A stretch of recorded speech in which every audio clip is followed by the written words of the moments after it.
සීල සම්පත්තිහි පිහිටන්නට නමස්කාරය කියන්නේ.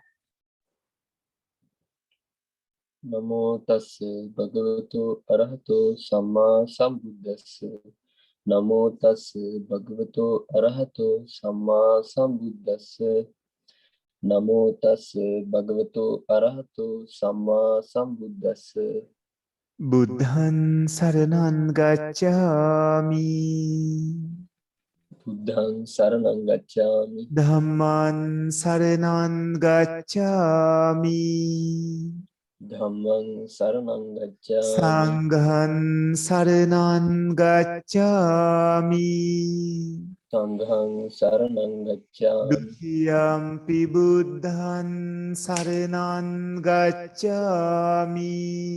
ဒ ුතියම්පි බුද්ධං සරණං ගච්ඡාමි. ဒ ුතියම්පි ධම්මං සරණං ගච්ඡාමි.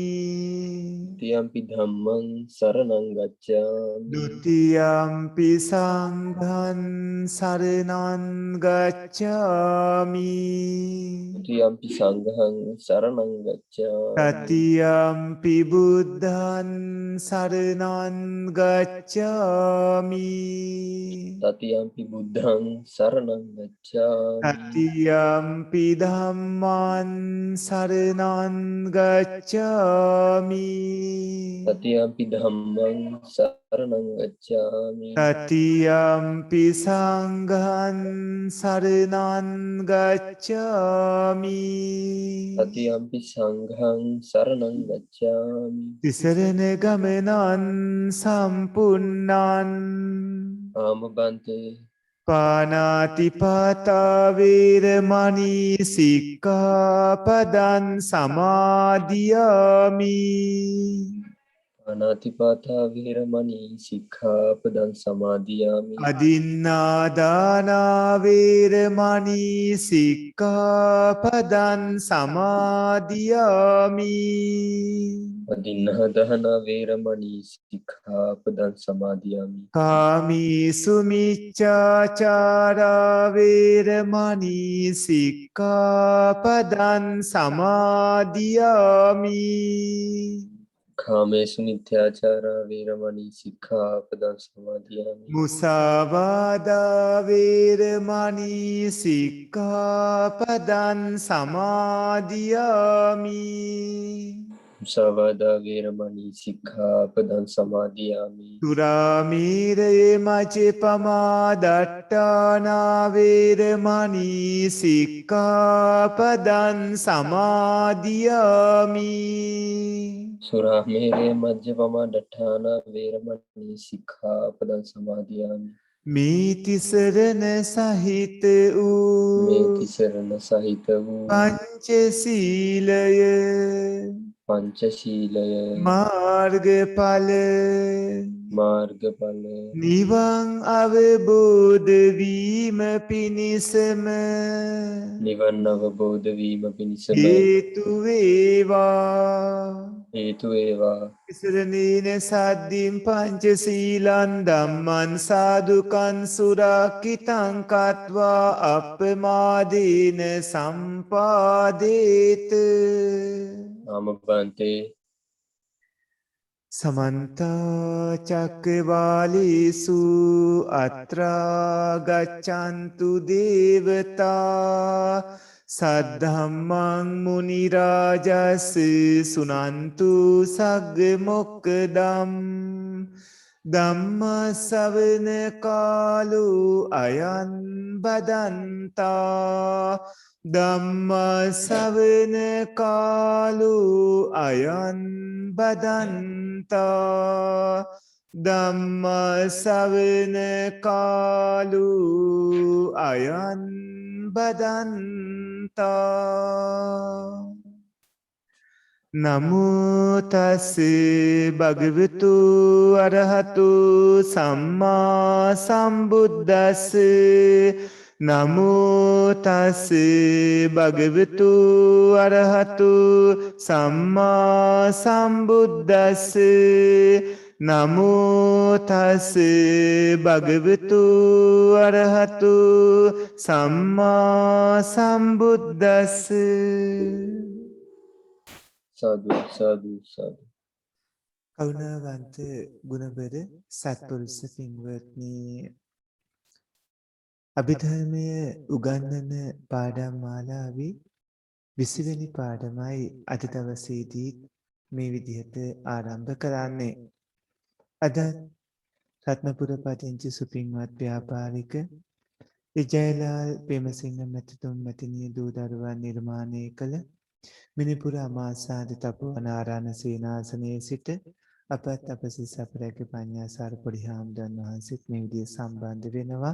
අද ධර්මදාන දායකත්වයේ දරමින් කටයුතු කරන්නේ දුබාහි පදිංචි පින්වන්ත අපේ ධම්මේ ගමගේ මහත්මාණන් ඉසාන්ති ගමගේ මහත්මිය සත්පුරුෂ පින්වතුන් විසින් විවිධ රටවල් වල ඉඳිමින් පුණ්‍යවන්ත ඔය සදහැවතුන් අදත් අභිධර්ම ඉගෙන ගන්නයි සූදානම් වෙන්නේ. පින්වත්නි, මේ වෙනකොට ඔය ඇත්තෝ බොහෝම දුර ගමනක් ඇවිල්ලා තියෙනවා. ඔබ දැන් මේ වෙද්දි දන්නවා ආත්මේ මම කියලා කතා කරලා කිව්වෙත් එහෙම හිතුවෙත් හිතලුවකට කියලා. ඒ වුණාට ඇත්තටම මෙතන මේ පරමාර්ථ ධර්ම ක්‍රියාවලියක් තියෙන කියලා දැන් ඔබ දන්නවා. පින්වන්තෝ ඇත්තෝ සතර පරමාර්ථ ධර්ම වලින් චිත්ත පරමාර්ථය ඉගෙනගෙන අවසන් කළා. දැන් චෛතසික පරමාර්ථයේ පින්වත්නි චෛතසික කාණ්ඩෙත් ඔය ඇත්තෝ අන්‍ය සමාන රාශිය ඉගෙනගෙන අවසන් කළා. අද තියෙන්නේ අකුසල රාශිය. ඔය ඇත්තෝ හැම හිතකම යෙදෙන හිතොත් කුසල් හිතේ යෙදී කුසල විදිහටත් අකුසල් හිතේ යෙදී අකුසල විදිහටත් යෙදෙන ඒ හැම හිතේම යෙදෙන චෛතසිකත් කුසල අකුසල සිත්වල යෙදෙන විදිහට ඒ තත්ත්වයට පත්වන ඒ චෛතසිකත් 13ක් ඔබ ඉගෙන ගත්තා. හැම හිතකම යෙදෙනවා 7ක්, ඉතිරි 6 සුදුසු පරිදි යෙදෙනවා. එතකොට ඒ අන්‍ය සමාන රාශියේ චෛතසික 13න් පස්සේ ඉගෙන ගන්න තියෙන්නේ ඔය පින්වතුන්ට අකුසල රාශියේ චෛතසික 14. ඒ කියන්නේ ඔය ඇත්ත අර ඉගෙන ගත්ත චිත්ත පරමාර්ථී සිත් 89න් අකුසල් සිත් 12 යෙදෙන චෛතසික 14. අකුසල් සිත් 12 යෙදෙන ගතිවන අකුසල් සිත්වල ගතිවන අකුසල් සිත්වල යෙදෙන ඒ චෛතසික ධර්ම 14ක් තියෙනවා. ඒ 14න් හැම හිතකම යෙදෙන ඒවත් තියෙනවා. ඒක අකුසල් සිත් 12 අකුසල් සිත් 12ම යෙදෙන්නේ නැති චෛතසිකක් තියෙනවා. ඒ කියන්නේ අකුසල් සිත් 12ම යෙදෙන්නේ නැහැ. නමුත් සුදුසු අකුසල් සිත් වල විතරයි ඒ චෛතසික යෙදෙන්නේ. එතකොට ඒ විදිහට චෛතසික 14ක් තියෙනවා. හැබැයි ඒ 14ම යෙදෙන්නේ අකුසල් සිත් වල විතරයි. ඔක්කොගම යෙදෙන චෛතසිකක් තියෙනවා. ඔක්කොගම යෙදෙන්නේ නැතුව සුදුසු පරිදි යෙදෙන චෛතසිකක් තියෙනවා. අකුසල චෛතසික 14ක් තියෙනවා. පින්වත්නි, ඒ අකුසල චෛතසික 14 මෝහය, අහිරිකය, අනෝත්තප්පය, උද්ධච්චය, ලෝභය, ditthිය, මානය, දෝෂය, ඉස්සාව, මච්චරිය, කුක්කුච්ච, තිනය, මිද්දය, විචිකිච්ඡාව. මෝහය, අහිරිකය, අනෝත්තප්පය, උද්ධච්චය, ලෝභය, ditthිය, මානය, දෝෂය, ඉස්සාව, මච්චරිය, කුක්කුච්චය, තිනය, මිද්දය, විචිකිච්ඡාව. මේ විදිහට චෛතසික 14ක් තියෙනවා. ඒ චෛතසික 14 ඔය ඇත්තු ඉගෙන ගත්ත ලෝභ මූල සිත් 8යි, දෝෂ මූල සිත් 2යි, මෝහ මූල සිත් 2යි කියන අකුසල් සිත් 12 තමයි යෙදෙන්නේ. එතකොට පින්වත්නි, සංසාරයේ සැරසරමින් ඉන්න මනුස්ස, දිව්‍ය, බ්‍රහ්ම, සතර අපාගත මේ හැම සත්වයේක්ම පිරිසිදු බවට හරි අපිරිසිදු බවට හරි පත් කරන්නේ හිතේ පහළවන ගතිවන හිතේ යෙදෙන මේ ධර්ම අනුව. එතකොට හිතක යෙදෙන මෙන්න මේ ධර්ම අනුව තමයි කෙනෙකුගේ පිරිසිදු බව හෝ අපිරිසිදු බව තීරණය වෙන්නේ. ඒවා පින්වත්නි චෛතසික ධර්ම. ඒ චෛතසික වලින් කරන්නේ හිතේ බලය බෙදා දැක්වීමක්. ඒ කියන්නේ චිත්ත බලයේ රැඳිලා තියෙන්නේ හිතත් එක්ක යෙදුනොත් චෛතසික ධර්ම අනුව. හිත බලවත් කිරීම හෝ දුර්වල කිරීම වෙන්නේ හිතත් එක්ක යෙදෙන ඒ චෛතසික ධර්ම වලින්. එතකොට මිනිසා සිතට නතු වෙන්නේ මෙන්න මේ චෛතසික ධර්ම හින්දා. ඒක හොඳට හිතට ගන්න. පින්වත්නි කෙනෙක් පිරිසිදු හෝ අපිරිසිදු බවට පත් කරන්නේ ඒ වගේම කෙනෙක්ගේ පින්වත්නි චිත්ත බලයේ රැඳලා තියෙන්නේ හිත බලවත් හෝ දුර්වල හෝ කරන්නේ මෙන්න මේ චෛතසික ධර්ම වලින්. හිත කියන්නේ දැනීම විතරයි.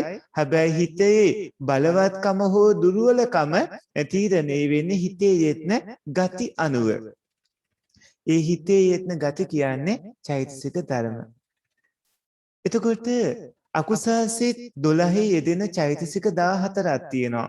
මගෙත් එක්කම දැන් එකට කටපාඩම් කරගමු. පළවෙනි එක මගෙත් එකට කියන්නේ කටට හුරු වෙන්නත් එක්ක මෝහය අහිරිකය මෝහය අහිරිකය නහපමුලෙන්ද මෝහය අහිරිකය අනෝත්තප්පය උද්ධච්චය ලෝභය ditthිය මානය දෝෂය ඊතාව මච්චරිය කුච්ච දිනය මිද්දය විචිකිච්ඡාව. හොඳයි. පළවෙනි එක මෝහය දෙක අහිරිකය තුන අනුත්ථප්පය හතර ලෝභය හතර උද්ධච්චය පහ ලෝභය හය ditthිය ditthිය හත මානය අට දෝෂය නවය ඉස්සාව 10 මච්චරිය 11 කුච්චය 12 13 නිද්දය 14 විචිකිච්ඡාව විචිකිච්ඡාව. එතකොට මෙන්න මේ විදිහට චෛතසික 14ක් තියෙන එක කටට හුරු කරගන්න ඕන. මොකද අකුසල් සිත් 12 ගැන ඉගෙන ගද්දී ඒ අකුසල් සිත් වල යෙදුණු චෛතසිකත් මේ විදිහට ඉගෙන ගන්න ඕනේ. එතකොට ඔය ඇත්තන්ට අකුසල් සිත් 12 දී සතුන් මැරීම, සොරකම් කිරීම, කාමයේ වාදවා හැසිරීම, බොරු කීම, කේලාම් කීම, සරපවස වචන කතා කිරීම, හිස් වචන කතා කිරීම, දැඩි ලෝභී, කීර්තිය, මිත්‍යා දෘෂ්ටිය කියලා දුන්නෝ ඒ දස අකුසල කර්මපත කෙරෙනකොට මෙන්න ඒ චෛතසික වලින් කරලා තියෙන වැඩ කොටසක් තේරුම් ගන්න පුළුවන්. ඔය ඇත්තන්ට උදේ ඉඳන් රැ වෙනකන් ඇතිවන හිතවලදී වැඩිපුර ඇති වෙන්නේ මෙන්න මේ සිත්. අකුසල් සිත්.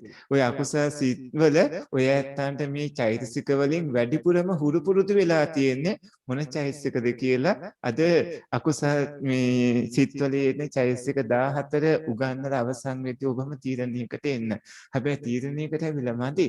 අනාගතයේදී ඒකෙන් ඔය ඇත්තන්ට වෙන කරදර කොහොමද ඔය නාම රූප වලට එන්නේ කියලා තීරණයකට එන්න වෙනවා. එහෙම ඇවිල්ලත් මදි බය වෙලා ඒකෙන් අයින් වෙන්න වෙනවා. පින්වත්නි එතකොට දියුණු වුණු පිරිසුදු වුණු හිතේ බලය ලෝකයට හරිම ප්‍රයෝජනවත්. හැබැයි අපිරිසිදු කෙලෙස් වලින් පිරුණු හිතේ ක්‍රියාකාරී ශක්තිය ලෝකයට හරිම නපුරක්. මේ අකුසල චෛතසික 14 අතිශයින්ම භයානකයි. මේ අකුසල චෛතසික 14න් එකක්වත් ඔය ඇත්ත පුරුදු කරගන්න හොඳ නැහැ. මේ 14ම භයානක හින්දා. මේවා හිතේ සැබෑ ස්වභාවයේ ප්‍රකෘති ස්වභාවයේ අඳුරු කළා දාන ඔබට අනාගතේ නරක ප්‍රතිඵලයක් අරන් දෙන පාපී ධර්ම සමූහයක්. මේ කිව්ව මෝහය අහිරිකේ අනෝත්තප්පේ උද්දච්චේ ලෝභේ ditthිය මානේ දෝසේ ඉස්සාව මච්චරිය කුක්කුච්ච තිනේ මිද්දේ විචිකිච්ඡාව කියන 14 පින්වත්නි ඔය ඇත්තන් අනාගතයේදී ඔය ඇත්තන්ට නපුරක්ම ඇති කරන ධර්ම සමූහයක් විදිහට දැනගන්න ඕන. මනුස්සයින්ගේ චිත්තසංතානය දිව්‍යයන්ගේත් බ්‍රහ්මයන්ගේ සතර අපාගත ඇත්තන්ගේත් හැමෝගේම චිත්තසංතානයේ අඳුරු කරන මේ නපුරු චෛතසික ධර්ම නපුරු හිතේ යෙදෙන ගති පින්වත්නි සිත දැඩිසේ පීඩාවට පත් කරනවා. මෙන්න මේ නපුරු ගති වලින් හිත නිදහස් කරගන්න ඕන. පිරිසිදු කරගන්නට ඕන. එතකොට ඔය ඇත්තු දියුණු කරගන්න හිතේ ශක්තිය ඔබටත් පුදුම සහගත වේවි. හැබැයි මේ නපුරු ගති චිත්තසංතතිය තුළ තියෙනකම්ම ඔය ඇත්තන්ට හරිම නපුරක් හානියක් වෙන්නේ. හැබැයි මේ වගේ හිත නිදහස් කරගත්තොත් මේ වගේ හිත ගලවා ගත්තොත් ඔබටම ඔබේ චිත්ත ශක්තිය ගැන හිතා ගන්න බැරි වේවි. ඒ තරම්ම හිතේ විස්මය ජනක සත්‍යයක් පින්වත්නි මේ නපුරු ගති වලින් මුදවා ගත්තට පස්සේ ඇති වෙනවා. හිත පිරිසුදු කරගන්නට දෙන්නේ නැතුව හිත නපුරු තත්ත්වයට පත් කරලා අතිශයින්ම භයානක දරුණු පෞකාර කටයුතු වල යොදවන්නේ මෙන්න මේ අකුසල චෛතසික 14. ඔය ඇත්තෝ අතින් සතුන් මැරීම කරවන්නේ, සොරකම් කිරීම කරවන්නේ, කාමෙහි වර්ධවා හැසිරීම කරවන්නේ, බොරු කීම කරවන්නේ, ඒ වගේම සැරපවස වචන කතා කිරීම කරවන්නේ, හිස් වචන කතා කිරීම කරවන්නේ, දැඩි ලෝභය, ව්‍යාපාදේ, මිත්‍යා දෘෂ්ටිය කියන මෙන්න මේ හැම දස අකුසල කර්මපතයක්ම කරවන්නේ පින්වත්නි මෙන්න මේ කියන චෛතසික ධර්ම වලින්. එතකොට ඔය ඇත්තෝ එකින් එක හොඳට හඳුනා ගන්න ඕනේ මේ චෛතසික ධර්ම ටික. මොකද හොඳට හඳුනාගෙන ඔය ඇත්තෝ වැඩිපුර මේ වගේ කොහොමද පුරුදු පුහුණු කරගෙන ඉන්නේ කියලා දැනගන්න ඕන.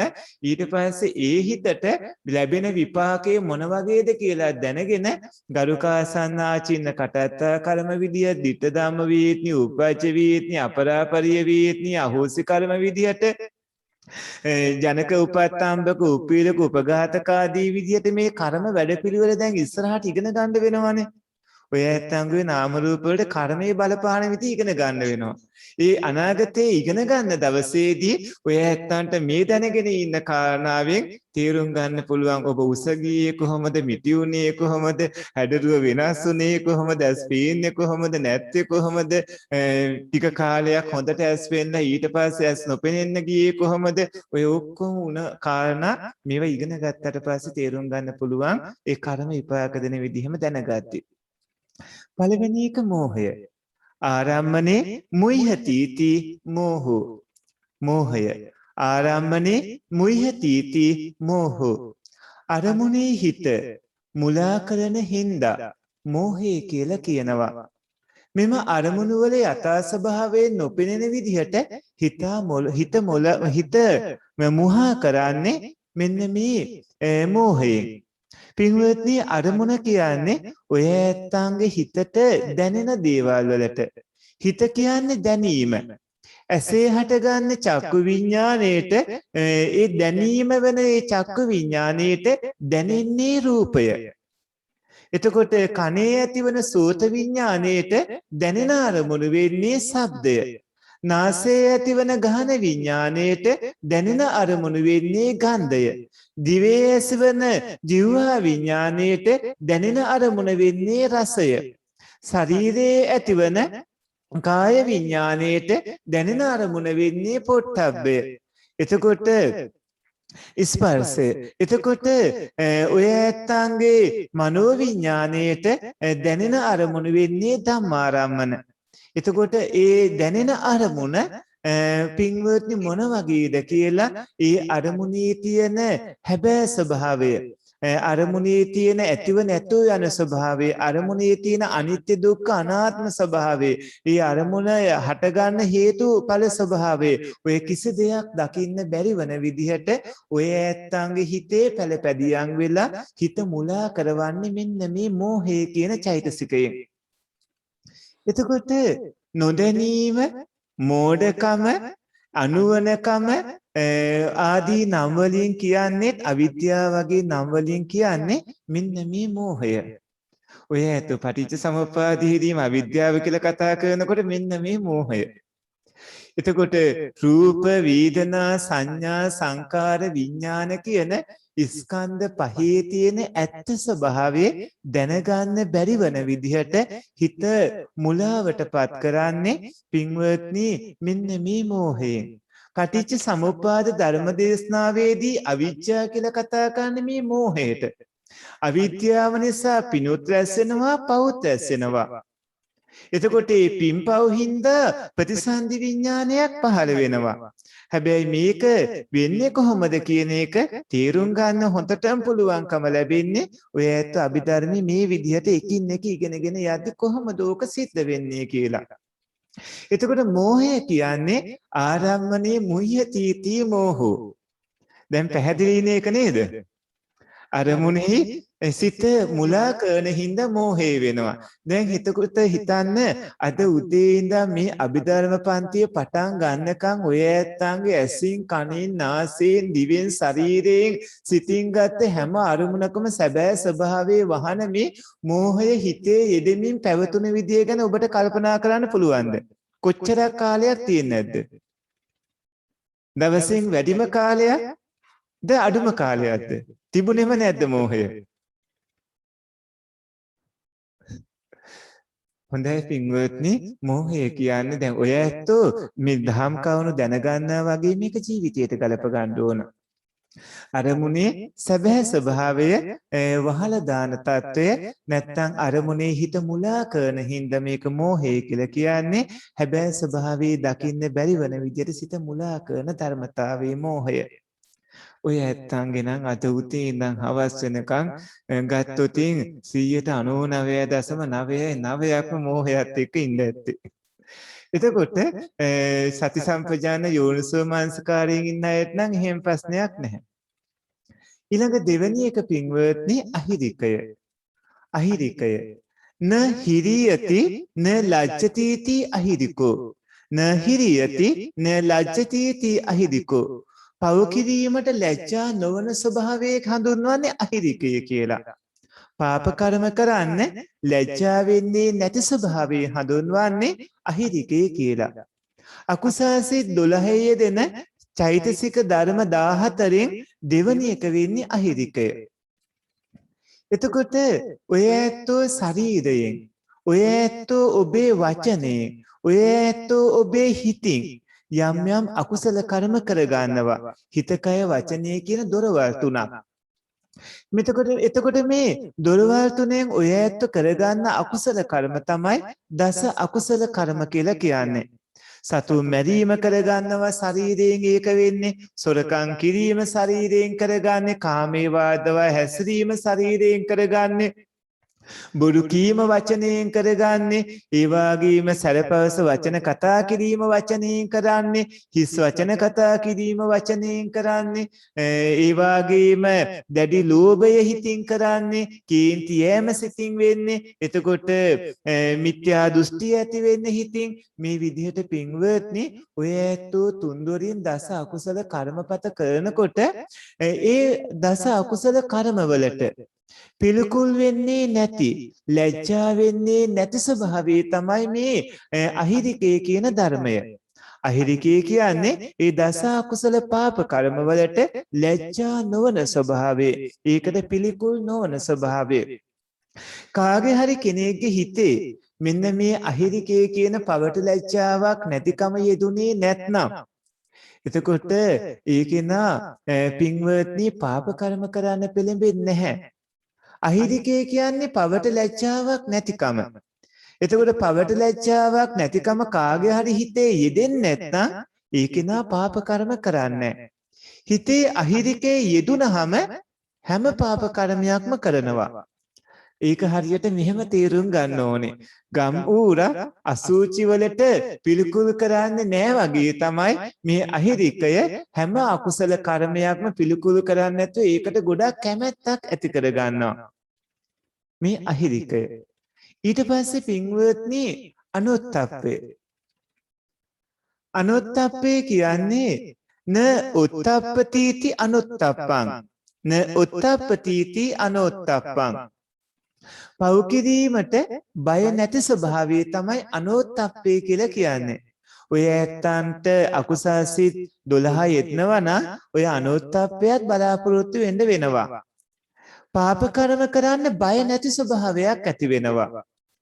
ඒ තමයි අනෝත්ථප්පය. තමන්ගේ ශරීරයෙන්, තමන්ගේ වචනයෙන්, තමන්ගේ හිතින් මේ තුන් දොරින් යම්කිසි අකුසල කර්මයක් කරද්දී ඒකට බය නැති ස්වභාවයක් ඇති වෙන්නේ මේ අනෝත්ථප්පේ හිතේ යෙදෙන හින්දා. ඒක හරියට බය නැතුව පළඟැටිය ගින්නට එනවා වගේ වැඩක්. ඔය ඇත්තොත් බය නැතුව අකුසල කර්ම කරගත්තාම ඊව ඉතින් විඳවන්න වෙනකොට හඳහන් අරගෙන යනවා. අපි ළඟටත් ඇවිල්ලා මටම නෙමේ කරදර ස්වාමීන් වහන්සේ එක ප්‍රශ්නයක් කිව්වේදී තව ප්‍රශ්නයක්, ඒක ඉවරෙදී තව ප්‍රශ්නයක්, බලන්නකො දැන් අංශභාගෙත් හැදෙන, දැන් ලෙඩත් හැදෙන, ওই විදිහට කියනකොට ඉතින් පින්වත්නි දැන් විඳවනවා. හැබැයි ඉතින් කරන කලට පහු මිහිරිය මිහිසේ විදිහට තමයි අතීත කරගෙන තියෙන්නේ. හැබැයි ඒකට හේතුව වෙලා තියෙන්නේ මෙන්න මේ අහිරිකේ අනෝත්ථප්පේ කියන ධර්ම දෙක හොඳට හිතේ හැසිරෙන්න ඉඩ දීලා තියෙනවා. ඒව හඳුනාගෙන ඒව නැති කර ගන්න කටයුතු කරලා නැහැ. ඊට පස්සේ උද්දච්චය. උද්දච්චයට යන්න කලින් මේ අහිරිකේ අනෝත්ථප්පය කියන දෙක ආවහම අපිට ඕකේ අනිත් මේ විරුද්ධ ඒ කියන්නේ යහපත් ධර්ම දෙක වෙන්නේ හිරියොත්ප්ප. අහිරිකේ පාපක මේ අකුසල් සිත් 12ම යෙදෙන ධර්මය හිරිය කුසල් සිත් වල යෙදෙන්නේ. එතකොට මේ අනෝත්ථප්පේ අකුසල චෛසිකය උත්ථප්පය කුසල චෛසිකේ වෙනවා. එතකොට අහිරිකය අකුසල චෛසිකය හිරිය කුසල චෛසිකය. අනෝත්ථප්පය අකුසල චෛසිකය උත්ථප්පේ කුසල චෛසිකය. දැන් දේව ධර්ම ජාතකයේ එහෙම අහලා තියෙනව නේද? දේව ධර්ම ජාතකයේ මොනවද දේව ධර්ම කියන්නේ? හිරියොත්ථප්පයෝ. දේව ධර්ම කියන්නේ සත්පුරුෂ පින්වත්නි හිරියොත්ථප්පයෝ. එතකොට දේව ධර්ම හිරියොත්ථප්ප නම් අහිරිකනෝත්ථප්ප මොන ධර්මද? ඔය ඇතු කෙලින්මම අපාගත කරවන අපාය ධර්ම වෙනවා. හතරවෙනි එක උද්දච්චය. උද්දච්චය කියන්නේ උද්දතස්ස භාවෝ උද්දච්චං. උද්දතස්ස භාවෝ උද්දච්චං. හිත සැලෙන ස්වභාවය. අරමුණෙහි හරියට හිත පිහිටන්නේ නැති ස්වභාවය. හිත නොසන්සුන් බවට පත් කරන ස්වභාවය හඳුන්වන්නේ උද්දච්චය කියලා. මේක මේ ඔය ඇත සාමාන්‍ය ජීවිතේ කතා කරන අපෝ මෙයාගේ මේ උද්දච්චකම කියලා හිතන එක නෙමෙයි අපි මේ උද්දච්චය කියන්නේ. අපි මෙතන උද්දච්චය කියලා කියන්නේ හිත සැලෙන ස්වභාවය, අරමුණේ හරියට හිත පිහිටන්නේ නැති ස්වභාවය, හිත නොසන්සුන් බවට පත් කරන ස්වභාවය තමයි උද්දච්චය කියන්නේ. ඔය ඇත්ත හොන්තට සිහියෙන් ඒ වාගේම නුවණින්ම විමසා බලමින් ඔබේ චිත්තසංතතිය ගැන අවධානය හරියට යොමු කරගෙන හිටියොත් හොඳ යෝනිසෝ මනසකාරයකින් ඔබ සති සම්පජානයෙන් කටයුතු කළොත් ඔය ඇත්තන්ට දැන් කිව්ව මෝහයත් හොඳට හසු වෙනවා. අහිරිකනෝත්ථප්ප ධර්මات හොඳට හසු වෙනවා. උද්දච්චය හොඳට හසු වේවි. හිත සැලෙන ස්වභාවයේ අරමුණේ හරියට පිහිටන්නේ නැතුව කලබල ගතිය, හිත නොසන්සුන් බවට පත් කරන ස්වභාවය පින්වත්නි උද්දච්චය වෙනවා. හිතේ උඩට ඉගිල්ලීම් බව උද්දච්චය. හිතේ චංචල බව, තැම්පත් නැති බව කරන්නේ මේ උද්දච්ච චෛසිකයේ යෙදුනහම. උද්දච්චය නැති වෙන්නේ රහත් උනාට පස්සේ. ඔය ඇත්තන්ගේ හිත නොසන්සුන් කරවනවා. දැන් හදිසියේ දරුවෝ එහෙම ඔබේ ගෙදරින් ඉඳන් විදේශගත තැනක රැකියාවකට ඉගෙන ගන්න ගියොත්, එහෙම නැත්නම් ඔබ ඉන්න නිවසින් ඈත තැනක පදිංචි වෙලා ඉන්නකොට ඒ ගැන කල්පනා කරද්දී එහෙම ඔබේ නොසන්සුන්කම ඇති වෙන්න පුළුවන්. ඔය ඇත්තන්ගේ රැකියාව ව්‍යාපාර ගැන හිතනකොට, ඔය ඇත්තන්ගේ ආයුෂ ගැන හිතද්දී, ලෙඩ රෝග ගැන හිතද්දී ඇඟ ඇතුලේ යම් යම් කැක්කුම් කොහෙන් හරි තැනකින් එනකොට එහෙම පින්වත්නි ඔය ඇත්තන්ගේ සංසුන් ස්වභාවයේ නැතුව නොසන්සුන් වෙන්න පුළුවන්. ඒ කියන්නේ හිතේ සැලෙන ස්වභාවය, අරමුණක හරියට පිහිටන්නේ නැති ස්වභාවය, නොසන්සුන් බව, පින්වත්නි චංචල බව, තැම්පත් නැතිකම මෙන්න මේ උද්දච්චය වෙනවා. දැන් අපි ඉගෙන ගත්තා මෝහය, අහිරිකය, අනෝත්ථප්පේ, උද්දච්චය කියලා චෛතසික ධර්ම 4ක්. ඔය ඇත්තන්ගේ අකුසල් සිත් 12 යෙදෙනවා නම් ඒ යෙදෙන අකුසල් සිත් 12ෙම ඔන්න ඒ චෛතසික 4ම බලාපොරොත්තු වෙන්න වෙනවා. අකුසල් සිත් 12ෙම මේ කිව්ව මෝහය. මෝහය කියන්නේ අරමුණේ සැබෑ ස්වභාවයේ වහන ධර්මතාවය. එතකොට අහිරිකේ කියන්නේ පාප කර්ම කරන්න ලැජ්ජා නොවන ස්වභාවය. අනෝත්ථප්පේ කියලා කියන්නේ පාප කර්ම කරන්න බය නැති ස්වභාවය. උද්දච්චය කියන්නේ හිතේ සැලෙන ගතිය. එතකොට මෙන්න මේ 4ම පින්වත්නි අකුසල් සිත් 12ෙම අනිවාර්යයෙන්ම යෙදෙනවා. යෙදෙන්නේ නැති එක අකුසල් හිතක්වත් නැහැ. අකුසල් සිත් 12ෙම යෙදෙනවා. ලෝභ මූල සිත් 8ෙම යෙදෙනවා. දේශ මූල සිත් 2ෙම යෙදෙනවා. මෝහ මූල සිත් 2ෙම යෙදෙනවා. එතකොට මෙන්න මේ සිත් 12ෙම අකුසල් සිත් 12ෙම යෙදෙන මෙන්න මේ 4 මුලින්ම තියෙන මෝහය හින්දා මේ 4 හඳුන්වනවා මෝහ චතුස්කය කියලා. මෝහ චතුස්කය සබ්බා අකුසල සාධාන චෛතසික කියලා හඳුන්වනවා. ඒ කියන්නේ සබ්බා කුසල කියන්නේ අපි එකට ගලපලා සබ්බා අකුසල කියලා එක වෙන් කළාම එන්නේ. එතකොට සියලුම අකුසල සිත්වලට සාධාරණයි හැම අකුසල සිතකම අනිවාර්යයෙන්ම යෙදෙන හින්දා ඔබ දැන් ඉගෙන ගත්ත මෝහය, අහිරිකේ, අනෝත්ථප්පේ, උද්දච්චය කියන චෛතසික 4 හැම අකුසල සිතකම අනිවාර්යයෙන්ම යෙදෙන චෛතසික ධර්ම. ඒ කියන්නේ සියලු අකුසල සිත් වලට සාධාරණ චෛතසික. සියලු අකුසල සිත් 12 තියෙන්නේ. අකුසල සිත් 12ෙම ඔය මෝහය යෙදෙනවා. ඒ වගේම අහිරිකේ යෙදෙනවා, අනෝත්ථප්පේ යෙදෙනවා. දැන් අපි කතා කරපු උද්දච්චයත් තියෙනවා. ඊට පස්සේ පින්වත්නි ඉන්නේ ලෝභය. දැන් ලෝභ මූල සිත් 8ක් ඉගෙන ගත්තානේ. ඒ ලෝභ මූල සිත් 8 තමයි මේ ලෝභය යෙදෙන්නේ. ආරම්මනේ ලුබ්බතිති ලෝභෝ. මේ pāli පාඨ ටික හොඳට මතක තියාගන්න. මොකද අපිට අභිධර්මයේදී අත්සාරණී අටුවාවේ තමයි මේ pāli පාඨ ටික ඔක්කොම එන්නේ. පැහැදිලිව එයින් ඔය ඇත්තන්ට චෛතසිකේ හොඳට දැනගන්න පුළුවන්, මතක තියාගන්න, කටපාඩම් කරගන්න මේ pāli පාඨය. ආරම්මනේ ලුබ්බතිති ලෝභෝ. අරමුණ හොඳ දෙයක් විදිහට අරගෙන ඒකේ ඇලෙන ස්වභාවය තමයි ලෝභය කියලා කියන්නේ. දැන් ඔය ඇත්තන්ගේ හැට මොකක් අය රූපයක් අහු වුණු ගමන් ඔය ඇත්තෝ කෝකෝ කියලා හොයනව නේද? නැවත ඒක බලන්න හදනවා. හැබැයි පින්වත්නි එතන යෙදලා තියෙන්නේ ඔබේ චිත්ත සංතතිය තුල ඒ අරමුණේ ඇලෙන ස්වභාවය හොඳ දෙයක් විදිහට අරගෙන ඒ අරමුණේ ඇලෙන ස්වභාවය තමයි ලෝභය උනේ. එතකොට ලෝභය කියන්නේ අකුසල මූලයක්. ඒකය හින්දා පින්වත්නි මේ ඔය ඇත්ත බොහෝ අකුසල කර්ම කරගන්න පුළුවන්. මේ ලෝභයේ අතිශයින්ම බල සම්පන්නම අකුසල චෛතසිකයක්. මොකද අකුසල් සිත් 12න් 8ක මේක අනිවාර්යෙන් යෙදෙනවා. මේ ලෝභයට තමයි රාගය කියන්නේ. ලෝභයටම තමයි ප්‍රේමය කියලා කියන්නේ. ලෝභයටම තමයි ආලය කියලා කියන්නේ. ලෝභයටම තමයි ආදරය කියලා කියන්නේ. ලෝභයටම තමයි ආසාව කියලා කියන්නේ. ලෝභයටම තමයි ඕනෑකම කියලා කියන්නේ. මේ වචන ඔක්කොගෙම කතා කළේ ලෝභය. එතකොට චතුරාර්ය සත්‍ය ධර්මයේදී සමුදය සත්‍ය විදිහට විස්තර කරන්නේ ලෝභ චෛතසිකය. දැන් චතුරාර්ය සත්‍ය ධර්මයේදී අපි සමුදය සත්‍ය විදිහට කතා කරනවානේ.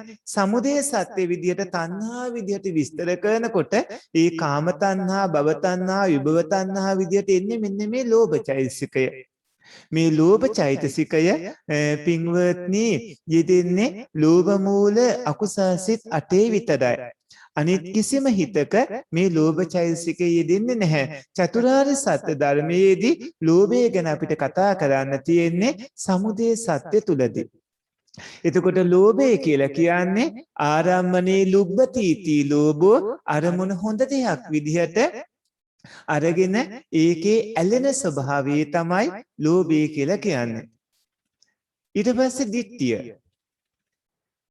දිට්ඨිය කියනකොට ඉදමේව සච්ඡම්මෝග මඤ්ඤන්ති මිච්ඡාබිනිවේෂ ලක්ඛනා දිට්ඨි. ඉදමේව සච්ඡම්මෝග මඤ්ඤන්ති මිච්ඡාබිනිවේෂ ලක්ඛනා දිට්ඨි. මේ මාගේ අදහසම තමයි ඇත්ත. මං ගත්ත ලබ්ධිය මගේ විශ්වාසය මේකයි ඇත්ත. අනිත් අය කියන හැම ලබ්ධියක්ම හිස් ඒවා. මේ විදිහට අරමුණු වල ස්වභාවයේ වැදි විදිහට අරගන්නේ දික්ටි කියන චෛතසිකයෙන්. වරදවා දකින ස්වභාවයේ ඇත්තටම තියෙන කාරණාව වැදි ලොකු ස්වාමීන් වහන්සේ ඇහෙන්න තෝ කියලා. අන්තර්ජාලයේ යම්කිසි ගැටලුවක් ඇති වුණා. සත්නපුරේ නිතර වැස්සෙනවා. එනවා ස්වාමීන් වහන්සේ දැන් පේනවා එනවා දෙකම. ඕදාමික මහත්මයා මේ රත්නපුර පැත්තට දැන් අහස මේ වෙලාවේ වැහි බරව තියෙන්නේ. ඔය ඇත්ත දවසක රත්නපුරේ ඉන්න කූඩැල්ලොත් ඉන්නවා හරියට. හොඳයි. පින්වත්නි එතකොට ඊළඟට ලෝභය. ලෝභය ගැන අපි කතා කරද්දී අරමුණේ මේ ඇලෙන ස්වභාවයේ ලෝභේ දැන් අපි කතා කළේ දිට්ඨිය ගැන. පින්වත්නි ඉදමේව සච්ඡම්මෝග මඤ්ඤන්ති මිච්ඡාබිනිවේෂ ලක්ඛනා දිට්ඨි. මේ මං කියන එක තමයි ඇත්ත. අනිත් අය කියන ඒවා හිස්. මේ විදිහට තමන් ඇත්තටම තියෙන කවුණක් ගැන වැරදි අදහසක් ගන්නවා. වරදවා දැකලා ඒක තදින් ගන්නවා. ඒ වරදවා දකින ස්වභාවය අපි දිට්ඨියේ විදිහටයි හඳුන්වන්නේ. ඇති දෙය නැති විදිහටත් නැති දේ ඇති හැටියටත් ඒ වගේම සිද්ධ වුණු දෙය නොවුණු හැටියටත් හොඳ දේ නරක විදිහටත් නරක දේ හොඳ විදිහටත් හොඳ විපාකයක් ඇතිවන දේ නරක විපාකයක් ඇතිවන දෙයක් විදිහටත් නරක විපාකයක් ඇතිවන දෙය හොඳ විපාකයක් ඇතිවන දෙයක් විදිහටත් වරදවා දකින ස්වභාවය මෙන්න මේ දිට්ඨියයි. දැන් අකුසල සිත්වලදී හම්බුණානේ දිට්ඨිගත සම්පයුත්ත දිට්ඨිගත විප්පයුත්ත කියලා. අන්න දැන් මේ දිට්ඨිය ගලපලා ගන්න ඉතින්ට. එතකොට මේ දිට්ඨිය පින්වත්නි සම්මා දිට්ඨියයි මිච්ඡා දිට්ඨියයි කියලා කොටස් දෙකකට යෙදෙනවා. සම්මා දිට්ඨියයි මිච්ඡා දිට්ඨියයි කියලා කොටස් දෙකකට යෙදෙනවා.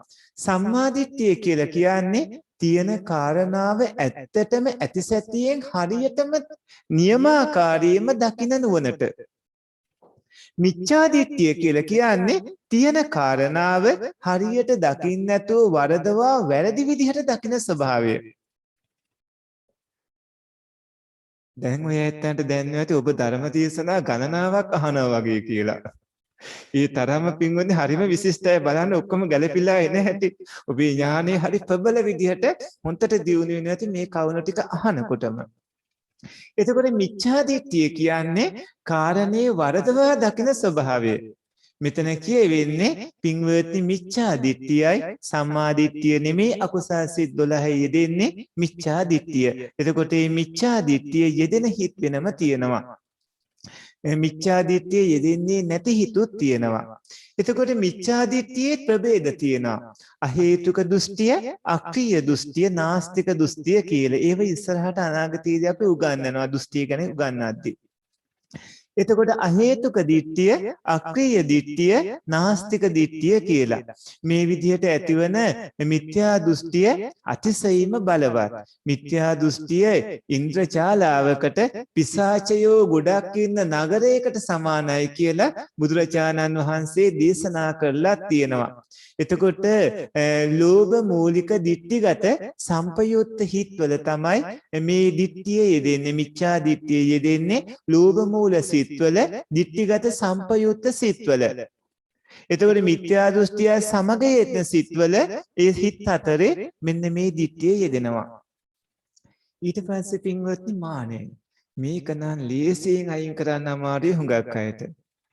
එතකොට රූප රාග අරූප රාග මාන උද්දච්ච අවිචා කියලා රහත් වෙත්තිමන නැති වෙන්නේ. මානය කිව්වහම මානය විවිධාකාරات වෙනවා. සෙය්‍යෝ හමස්මිත්‍යදිනා මඤ්ඤති තිමානෝ. සෙය්‍යෝ හමස්මිත්‍යදිනා මඤ්ඤති තිමානෝ.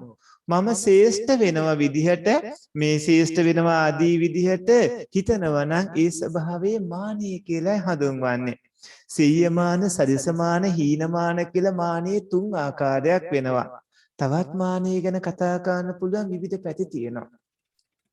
එතකොට තමන්ගේ தත්ත්වය තමන් විසින්ම මැනගන්නා ස්වභාවය තමයි මානය. හුඟක් ගිහි පැවිදි අයට ඕක වෙනවා. දැන් අසරණ සානාපී සංඝරාජ නායක හාමුදුරුවන්ට රජතුමා විසින් සංඝරාජ පදවිය ලබා දුන්නට පස්සේ සානංකර හාමුදුරුවෝ දැනගත්ත ලීසි නෑ මේක ගැහුවා මේ දොර උළුහව්වේ උඩගු නොව මහන කියලා. එතකොට තමන්ගේ தත්ත්වය මේ තමන් විසින්ම මැනගන්න විවිධ මානයේ ඇතිවන ස්වභාවයන් තියෙනවා. මානේ විවිධාකාර විදියට ඇති වෙනවා. සමහරුන්ට තමන්ගේ ශරීර ලක්ෂණ හින්දා ඇති වෙනවා.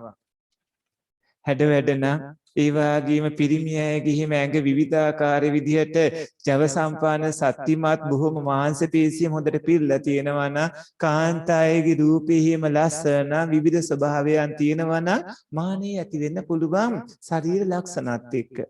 තමන් ධනවත් නම් ධනෙ හින්දා මානේ ඇති වෙන්න පුළුවන්.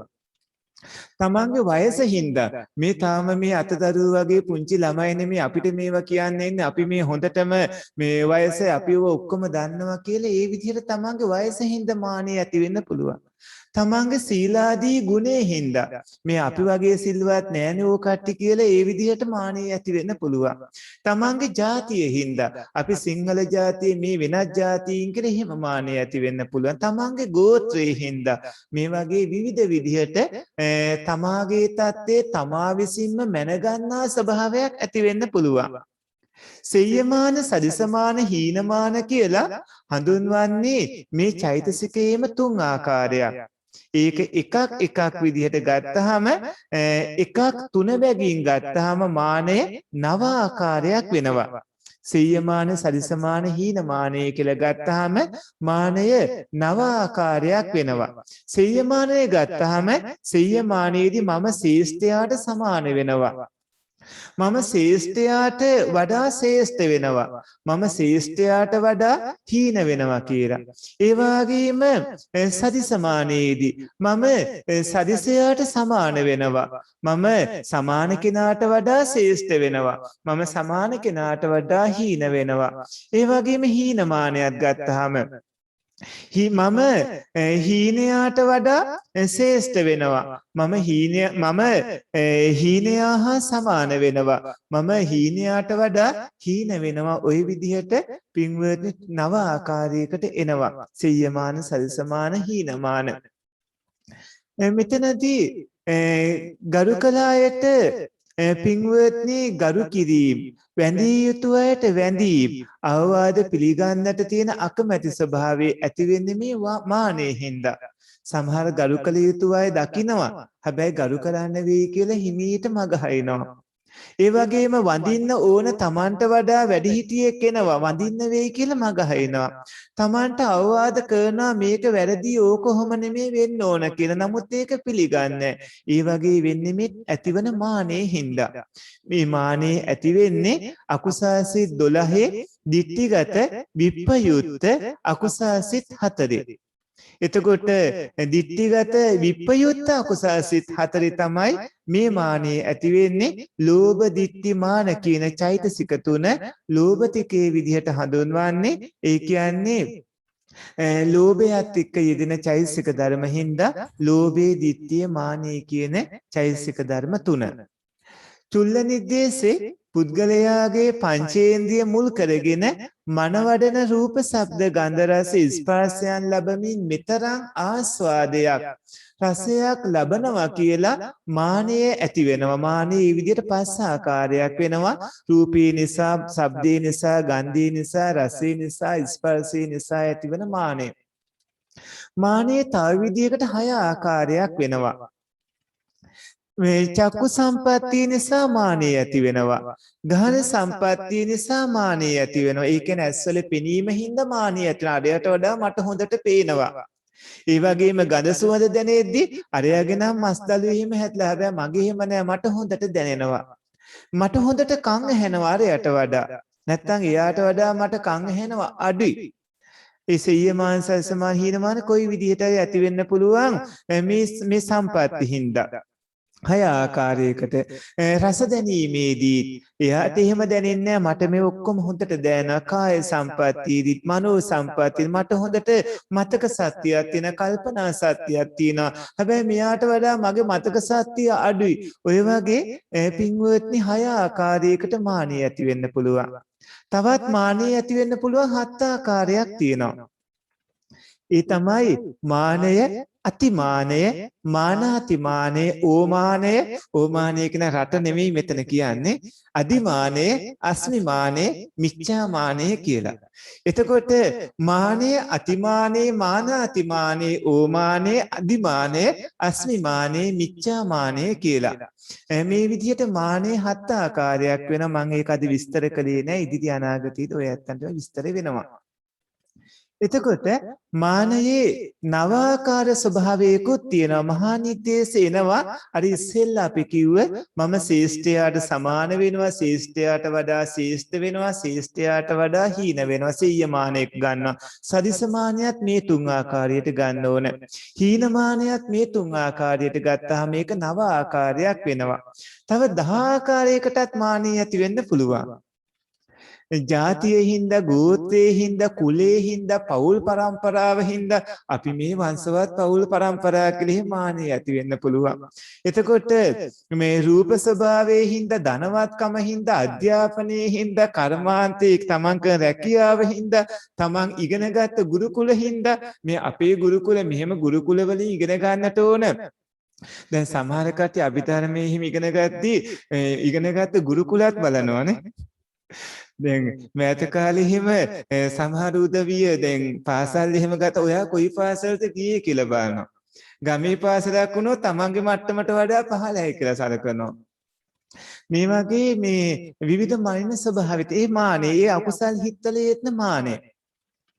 බහුසුත භාවයේ මේ බොහෝ ඇසූ පිළිවෙතන් ඇතිකම ඒ වගේ විද්‍යාව ප්‍රතිභානයේ වස්තු දීපල මේ විවිධ දේවල් සම්බන්ධව මානෙ ඇති වෙන්න පුළුවන් 10 ආකාරයකට මානෙ ඒ විදිහට තේරුම් ගන්න ඕන. හොඳයි පින්වත්නි දැන් ඊළඟට දෝෂය. දෝෂය කිව්වහම දුස්සතීති දෝසෝ හිත සැඩපරුස බවට පත් කරන ස්වභාවයේ දෝෂයයි. අරමුණට විරුද්ධ ස්වභාවයේ දෝෂයයි. දෝෂය කියන්නේ පාලියෙන් ද්වේෂය කියන්නේ සිංහලෙන්. ඔය වචන දෙකම එකයි. එතකොට දුස්සතීති දෝසෝ ද්වේෂය කියන්නේ සිංහලෙන් දෝෂය කියන්නේ පාලියෙන්. ඕක අර මීවන පලානේ හාමුදුරන්ට එහෙම හම්බුණා නම් ඕකට හොඳ ටිකක් අපිට කියයි නේද? මොකද සිංහලෙන් පාලි ව්‍යාකරණ ටික හසුරවල අපූර්වට ද්වේෂයට වෙන අදහසක් දෙයි දෝෂයට වෙන අදහසක් දෙයි. හැබැයි දෝෂය කියන්නේ පාලියෙන් ද්වේෂය කියන්නේ සිංහලෙන්. ද්වේෂය කියන්නේ දෝෂයටමයි. අනිෂ්ඨාලම්බනය කියන අකමැති අරමුණක් එක්ක ක්‍රෝධයට හේතු වන නවාකාර වස්තුන් හින්දා ද්වේෂය ඇති වෙන්න පුළුවන්. පටිගය, ක්‍රෝධය, කෝපය, නොසතුට, පිළිකුල, අප්‍රසාදය කියන නම් වලිනොත් පින්වත්නි ඒ විදිහට ඇති වෙන්නේ ද්වේෂය. ක්‍රෝධයේ පිණිස හේතු වන නවාකාර වස්තු අපි ඉදිරියේදී ඔය ඇත්තන්ට උගන්වනවා. අද පාඩමට අදාළව මේ කවුණ කීපය කියලා දෙන්නේ. එතකොට ශෝකේ ඇති වෙන්නේ ද්වේෂයෙන් හින්දා. අඬනවා වැළපෙනවා වගේ ඇති වෙන්නේ ද්වේෂයෙන් හින්දා. දෝෂේ අකුසාසිත 12න් යෙදෙන්නේ දෝෂ මූලික පටිඝ සම්පයුක්ත හිත් දෙකේ විතරයි. ද්වේෂයේ යෙදෙන්නේ පටිඝ හිත්වල විතරයි. පින්වත්නි දැනට අපි 8ක් ඉගෙන ගත්තා. ඔය 8න් ඔය ඇත්තන්ට වැඩිපුරම ඇති වෙන්නේ කොහොමද?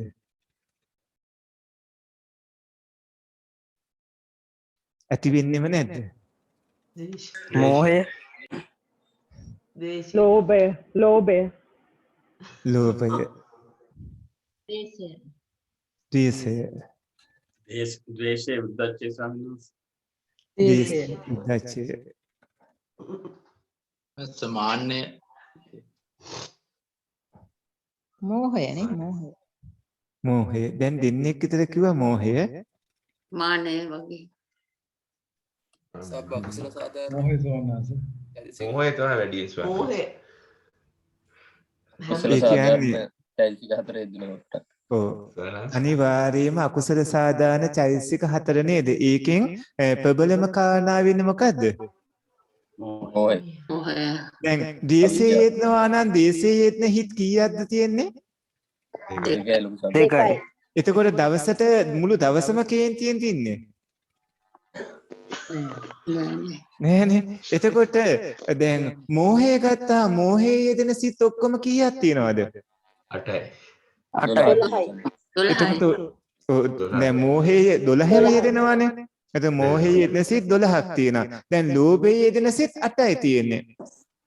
ලෝභයේ යෙදෙන සිත් 8යි, දේශයේ යෙදෙන සිත් 2යි. හැබැයි මෝහයේ යෙදෙන සිත් ඔක්කොම 12ක් තියෙනවා. මෝහයේ යෙදෙන හිත්, මෝහයේ තනිකරම යෙදෙන හිත් 2යි, ඔක්කොම යෙදෙන හිත් 12ක් තියෙනවා.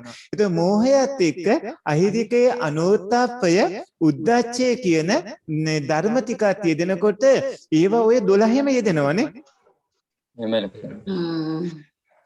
එතකොට ඔය ඇත්ත දවසේ වැඩිපුරම ඉන්නේ සතර සතිපට්ඨාන සිහියෙන් යෝනිසෝ මනසිකාරයෙන් සති සම්පජාන්නවද නැත්නම් මේ දැන් ඉගෙන ගන්න ධර්මات එක්කද? අයෝනිසමනසිකාරය. දැන් මේ ඉගෙන යෝනිසෝ මනසිකාරයෙන් හිටියොත් හොඳයි. අයෝනිසෝ මනසිකාරයෙන් හිටියොත් වැරදි ස්වාමීන්. වැරදි. ඒ කියන්නේ ඔය ඇත්තන්ගේ නාම රූප වලට මොන වගේ ප්‍රතිඵල දෙන්නේ? දැන් එහෙම ගලපලා ගන්න ඕන. අභිධර්ම ඉගෙන ගන්නවා කියන්නේ කොහොමද එන්නේ? අහිතකර ප්‍රතිඵල එනවා. අහිතකර ප්‍රතිඵලමයි එන්නේ. ඒක ditta ධම්ම වේදනීය වශයෙන්ම එන්න පුළුවන්. දැන් පින්වත්නි හිතන්නකෝ අපි අභිධර්මයේදී මරණය ගැන කතා කරද්දී උපච්ඡේදක මානය කියනවානේ. මොකටද උපච්ඡේදක මානය කියන්නේ? ජනා කර්මය අවසන් වෙනවා. උපච්ඡේදක මානය කියන්නේ ආයුෂය අවසන් වෙනවා. ආයුෂයක් තියෙනකොට වෙනත් හේතුවක් මත මරණය සිද්ධ වෙන්නේ. ආයුෂයක් තියෙනකොට වෙනත් හේතුවක් මත සිද්ධ වෙන මරණය. ආයුෂයයි කර්මයයි දෙකම ඉතිරි වෙලා තියෙද්දී ඇත්තන මරණය. දෙකම ඉතිරි වෙලා තියෙද්දී එන ditta ධම්ම වේදනීය කර්මයකින් සිද්ධ වෙන මරණය වෙන්න පුළුවන්. ආයුෂයි කර්මයයි දෙකම ඉතිරි වෙලා තියෙද්දී ditta ධම්ම වේදනීය කර්මයකින් සිද්ධ වෙන මරණය වෙන්න පුළුවන්. බොහොම සමීපයට උත්තරයක් ආවා.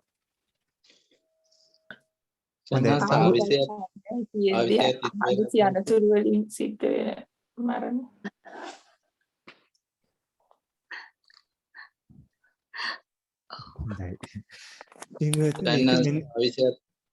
ස්වාමීන් වහන්සේ ඒක හරියට අර පහනේ තෙලුත් තියෙනවා දැල්ලක් තියෙනවා තිරෙත් තියෙනවා නමුත් සැඩ සුළඟක් ආවොත් පහන නිවෙනවා වගේ ජීවිතයේ හදිසි අවස්ථාව කෙලවර වීම. හරි මම අහනවා සැඩසුලන් කියන්නේ මොකක්ද කියලා. ඒක විවිධ දෙයකින් වෙන්න පුළුවන් ස්වාමීන් වහන්සේ. අනතුරක් වෙන්න පුළුවන්. සර්පෙක් වෙන්න පුළුවන්.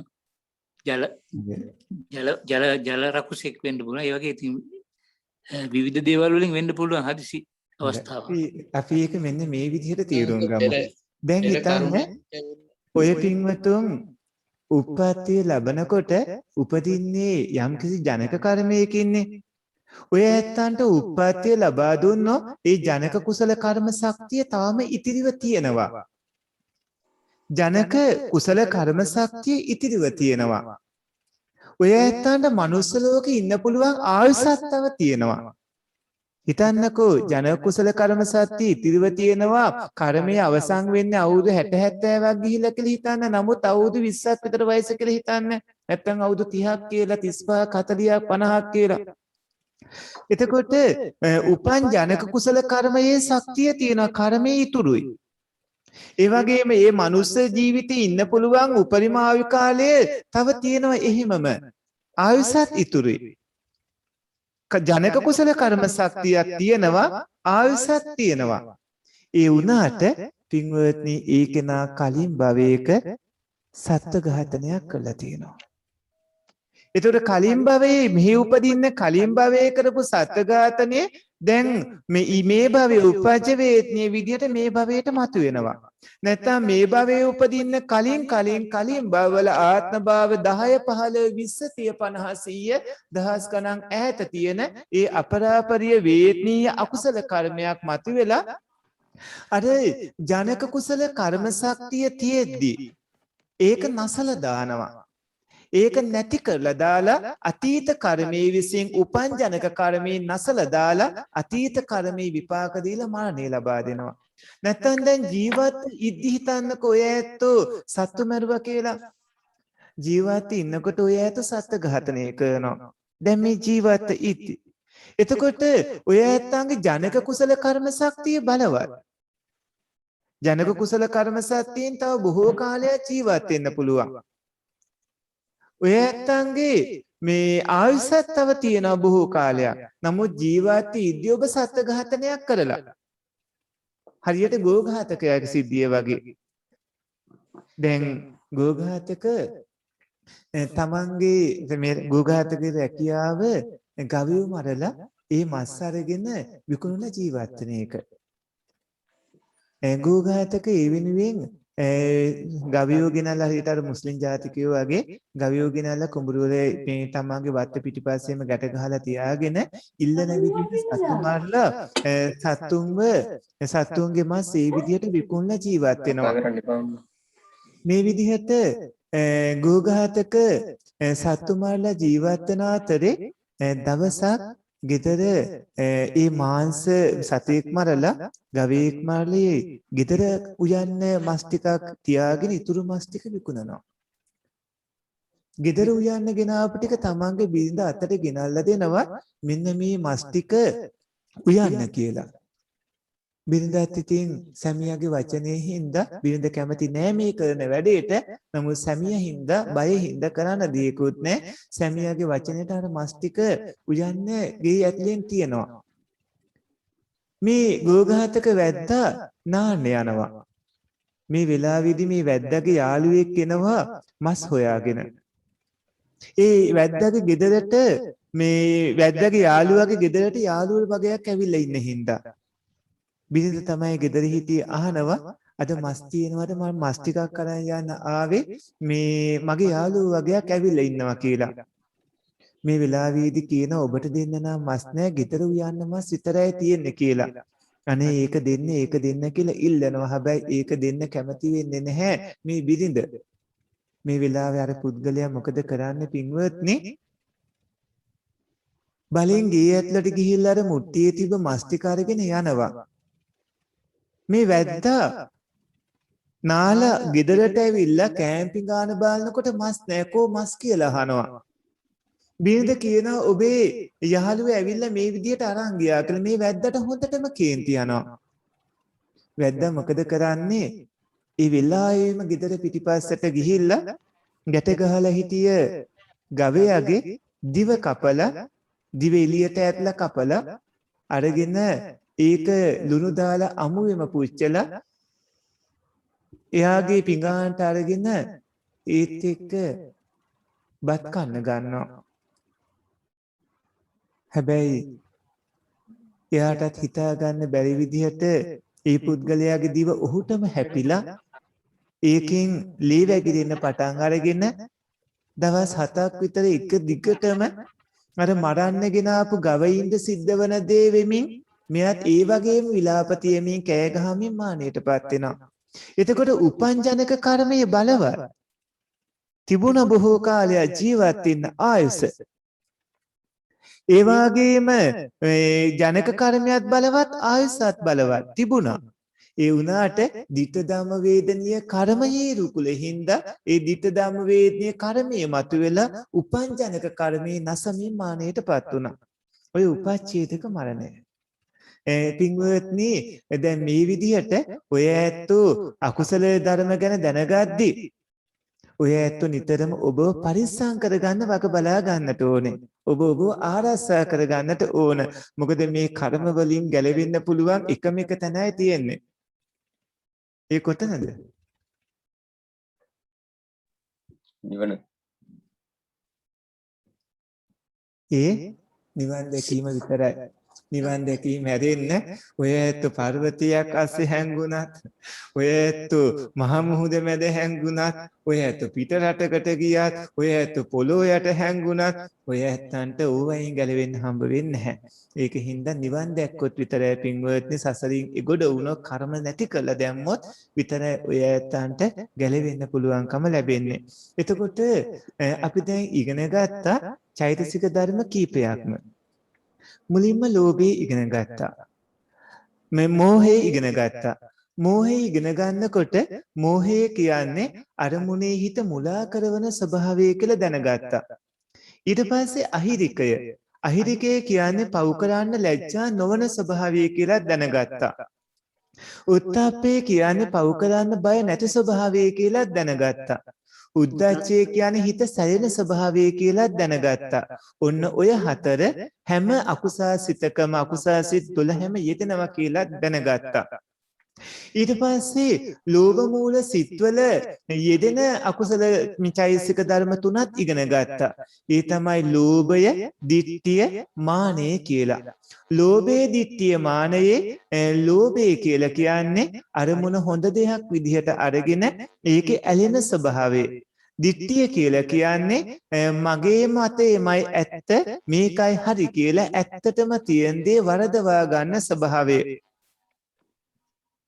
මානය කියලා කියන්නේ සෙය්‍යමාන, සදසමාන, හීනමාන ආදී අර ඔබට කියව විවිධාකාර මානෙ. මෙන්න මේ විදිහට පින්වත්නි ඔය ඇත්තෝ ඒ කවුනොත් එහෙම ඉගෙන ගත්තා. ඊට පස්සේ දෝෂේ. දෝෂේ යෙදෙන්නේ දේශ මේ සිත් දෙකේ විතරයි.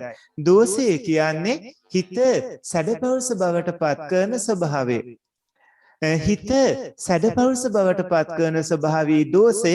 දෝෂයේ යෙදෙන්නේ දෝෂ මූල සිත්වල. එතකොට අකුසල් සිත් 12න් සිත් දෙකක තමයි දේශයේ යෙදෙන්නේ. එතකොට අකුසල් සිත් 12න් මානය, ditthිය, ලෝභය යෙදෙන්නේ ලෝභ සිත්වල. අකුසල් සිත් 12න් පින්වත්නි උද්ධච්චය, අනෝත්ථප්පය, අහිරිකය, මෝහය කියන ඒවා යෙදෙන්නේ සියලුම අකුසල් සිත් 12ම.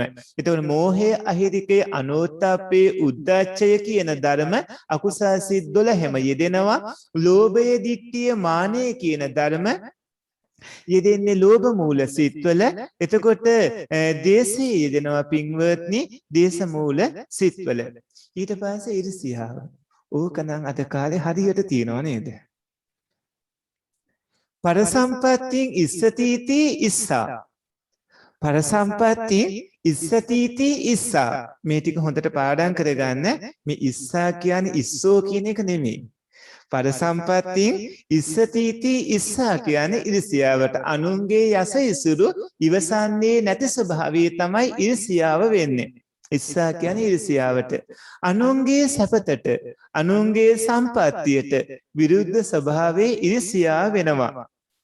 ඊර්ෂ්‍යාව කියන හඳුන්වන්නේ මෙන්න මේ ඉස්සා චෛතසිකය. අනුන්ට සම්පත් ලැබෙනවා කියලා ඊර්ෂ්‍යා කරලා හරියනවද? සම්පත් ලැබෙන්නේ මොනව හින්දාද? කර්මය. සම්පත් ලැබෙන කුසල කර්ම කරගත්ත හින්දානේ. සම්පත් ලැබෙන කුසල කර්ම කරගත්ත හින්දා කර්ම විපාකයෝ ලැබෙනවා. ඒ කර්ම විපාකය බුද්ධි විඳිනකොට ඒකට ඊර්ෂ්‍යා කළා හරියන්නේ. තමනුත් එවැනි දේවල් ලැබෙන ආකාරයට කර්ම වැඩපිළිවෙලේ හැසිරෙනවා ඇරෙන්න. ඉස්සාව කියන්නේ පරසම්පත්තියෙන් ඉස්සතිති ඉස්සා. අනුන්ගේ යස ඉසුරු ඉවසන්නේ නැති ස්වභාවයට, අනුන්ගේ සැපතට, අනුන්ගේ සම්පත්තියට විරුද්ධ වන ස්වභාවයට ඊර්ෂ්‍යාව කියලා හඳුන්වන්නේ මෙන්න මේ ඉස්සා චෛතසිකය. ඊළඟ එක මච්චරිය. අත්තනෝ සම්පත්තියෙන් නිගූහන ලක්කනම් මච්චරියා. අත්තනෝ සම්පත්තියෙන් නිගූහන ලක්කනම් මච්චරියා. තමන්ගේ සම්පත් අනිත් අයට දෙන්න වෙයි කියලා හිතලා හංගන ස්වභාවය තමයි පින්වත්නි මච්චරිය නැත්තම් මසුරුකම කියලා කියන්නේ. තමන් උපයන දේවල් අනිත් අයට දෙන්න වෙයි කියලා. දැන් අපිට මිහින්තලේ තියෙනවානේ විහාරස්ථානයක්, ආරණ්‍යයක්. එතකොට ඒ පැතිවල එහෙම පොළොවක් හරන්නවත් බෑ ගම්වල අයට. ඒ පෑණි කට්ටිය විවිධ ඒවා තැන්පත් කළා තියෙන. හිතන්නකෝ පින්වත්නි පෑණි සිටුවරු පෑණි රජවරු ගත්තාම විවිධ විදිහට ඒ ඇත්තෝ මසුරුකම හින්දා ඒව තැන්පත් කරනවා. දැන් පරණ ගෙවල් එහෙම කරනකොට සමහරලාට ඒ බිත්ති අස්සේ තිබිලා පොඩි පොඩි මුට්ටි පොඩි පොඩි කුප්පි එහෙම හම්බ වෙනවා. ඒ කුප්පි මුට්ටි අස්සේ තියෙන්නේ සමහර වෙලාවට ඒ ඇත්තෝ ඒ මසුරුකම හින්දා හංගපු දේවල්. තවත් සමහර උදවිය මානෙටපත් වෙනකොට මෑනේ වෙලාවෙත් කොට්ටේ යටින් අත එහෙම එළියට ගන්නෙත් නැහැ. බලයි යනකොට මේ කොට්ටයට තියාගෙන ඉන්නේ ඔප්පු ටිකයි ඒ වගේම ආභරණ ආදී ඒ විදිහට තද මසුරුකම තියෙනවා. තවත් සමහරුන් පින්වත්නි මසුරුකම හින්දා විවිධ විදිහේ දේවල් කරනවා. ඇඳුම් පැළඳුම් ආදී ඒ දේවල් මසුරුකම හින්දා මේ මසුරුකම යෙදෙන්නේ අකුසල් සිත්වල. අත්තනෝ සම්පatti නිගූහන ලක්කනම් මච්චරියම්. තමන්ගේ සම්පත් අන්‍යයන්ට දෙන්න වෙයි කියලා හිතලා හඟවන ස්වභාවය මසුරුකම වෙනවා. එතකොට තමන්ට අයිති දෙයක් අනිත් කෙනෙක්ට ප්‍රයෝජනයක් ලබන එකට අනිත් කෙනෙක් ඒක ලබාගෙන ප්‍රයෝජනයක් ලබන එකට සමහරුන් කැමති වෙන්නේ නැහැ. තමන්ගේ සම්පත් වගේ සම්පත් අනිත් කෙනෙක්ට ලැබෙනවට කැමති නැති තමන්ගේ සම්පත් ආදී හැඟවීම මුල් කරගෙන තියෙන ලක්ෂණය මච්චරිය වෙනවා. මසුරුකමින් ඉන්න අයට තමන්ගේ සම්පත් අනිත් කෙනෙක්ට දීමට තබා අනිත් කෙනෙක් දකින්නවටත් කැමති නැහැ. මේකට මාස්සාදී කියලා කියනවා මච්චරිය කියලා කියනවා.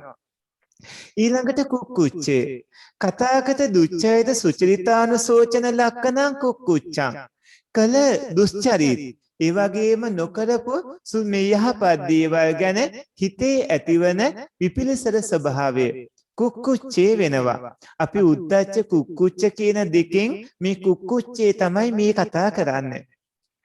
එතකොට තමන් කරපු වැරදි දේවලුත් තමන්ට කරන්න බැරි වුණු හොඳ දේවලුත් ගැන හිතේ ඇතිවන විපිලිසර ස්වභාවය තමයි කුක්කුච්චේ කියන්නේ. පසුතැවීම කුක්කුච්චේ ලක්ෂණයක්. කළ පව්කම් හා නොකළ පින්කම් ගැන පසුතැවෙන ස්වභාවයේ කුක්කුච්චේ වෙනවා. දැන් සමහරුන් හුඟක් පසුතැවෙනවා. අම්මා තාත්තා ජීවත් ඉන්නකොට සමහරුන් අම්මා තාත්තට සලකන්නේ නැහැ.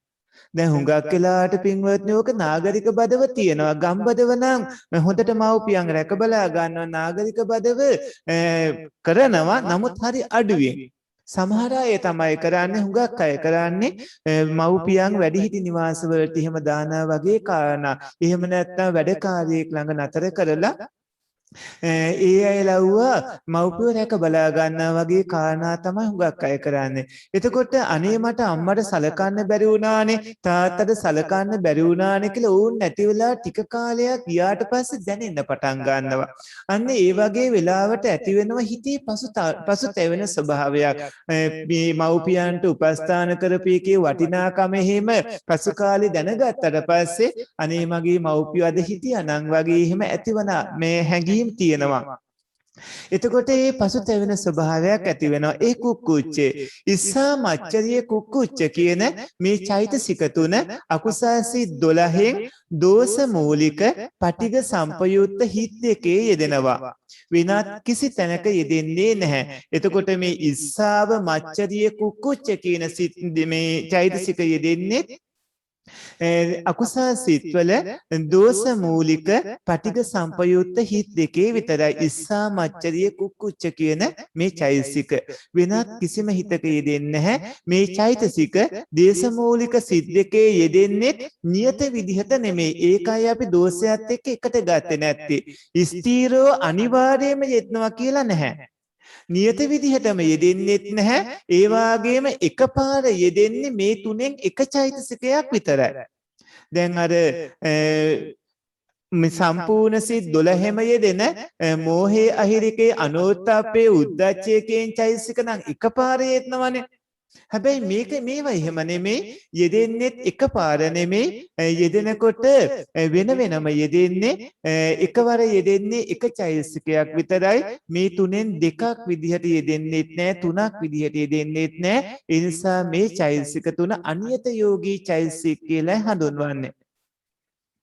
අනියත යෝගී චෛතසික කියලා තමයි ඉරිසියාවයි මසුරුකමයි පසුතැවීමයි කියන ඉස්සා මච්චරිය කුක්කුච්ච කියන චෛතසික ටික හඳුන්වන්නේ. ඊට පස්සේ පින්වත්නි තිනය. ඕකනම් ඔය ඇත්තන්ට බහුතරයක්ම තියෙනවා.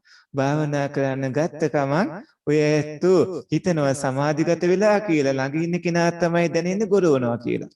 එතකොට අනුස්සහ ලක්ෂණන් තිනා උත්සාහයෙන් වෙන්වීම ලස්සනයි වෙන්නේ තිනය. එතකොට උත්සාහය නැහැ එතන. උත්සාහය නැති වෙලා තියෙන අනුස්සහ ලක්ෂණන් චිනා මේ ඒකේනා උත්සාහයෙන් වෙන් වෙලා ඉන්නේ. වීර්ය නැහැ එතන.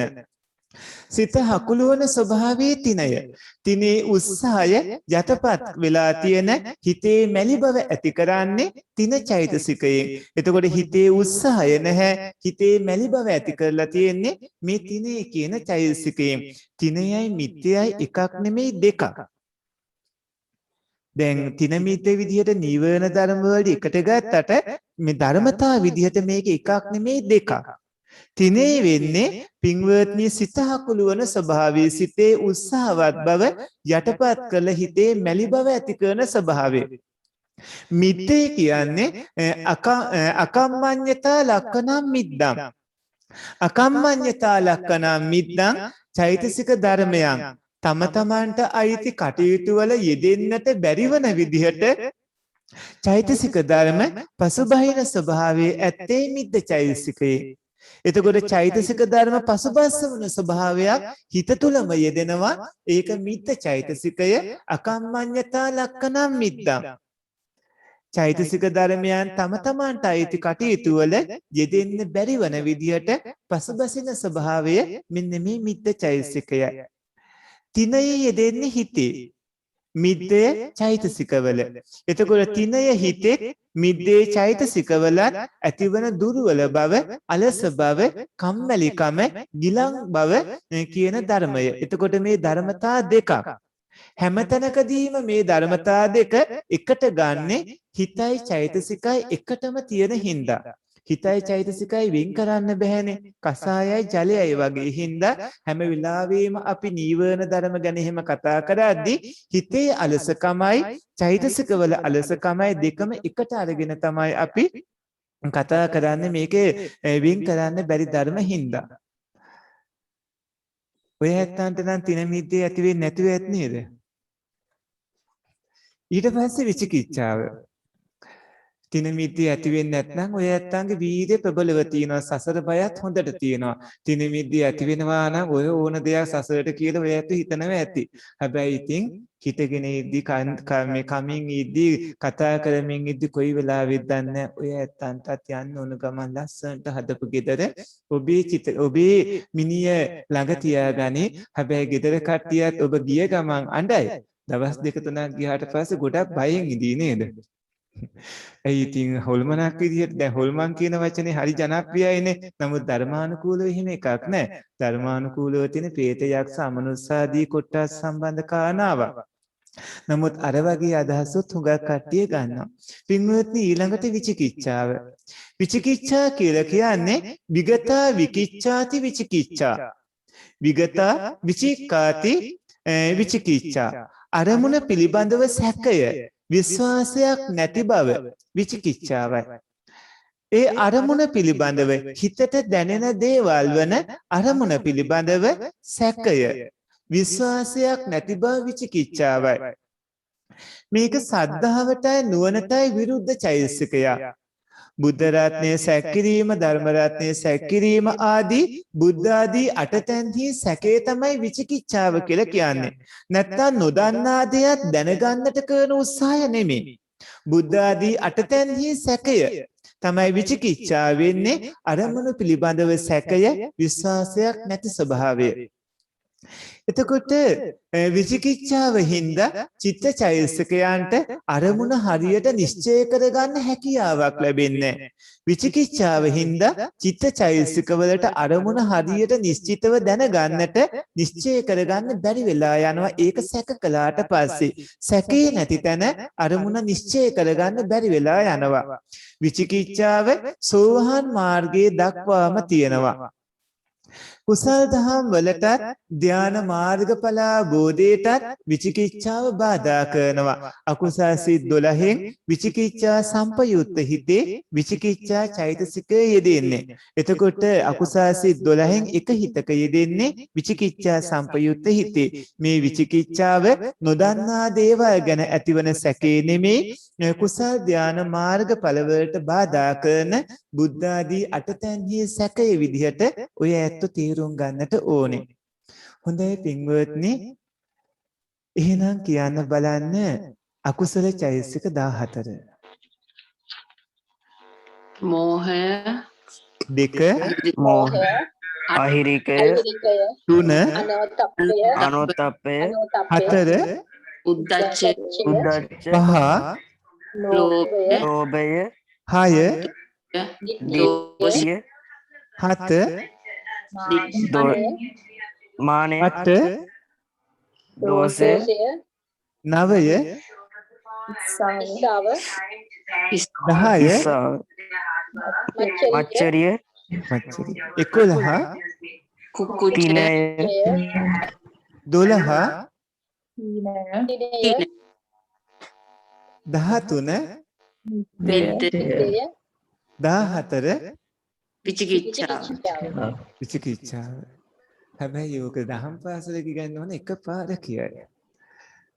ඔය ඇත්තොත් කටට හුරු කර ගන්න ඕන. හොඳට හුරු පුරුදු වෙන්න ඕන මේ ඔබට ආවේනික ඔබට අදාළ ධර්මතා.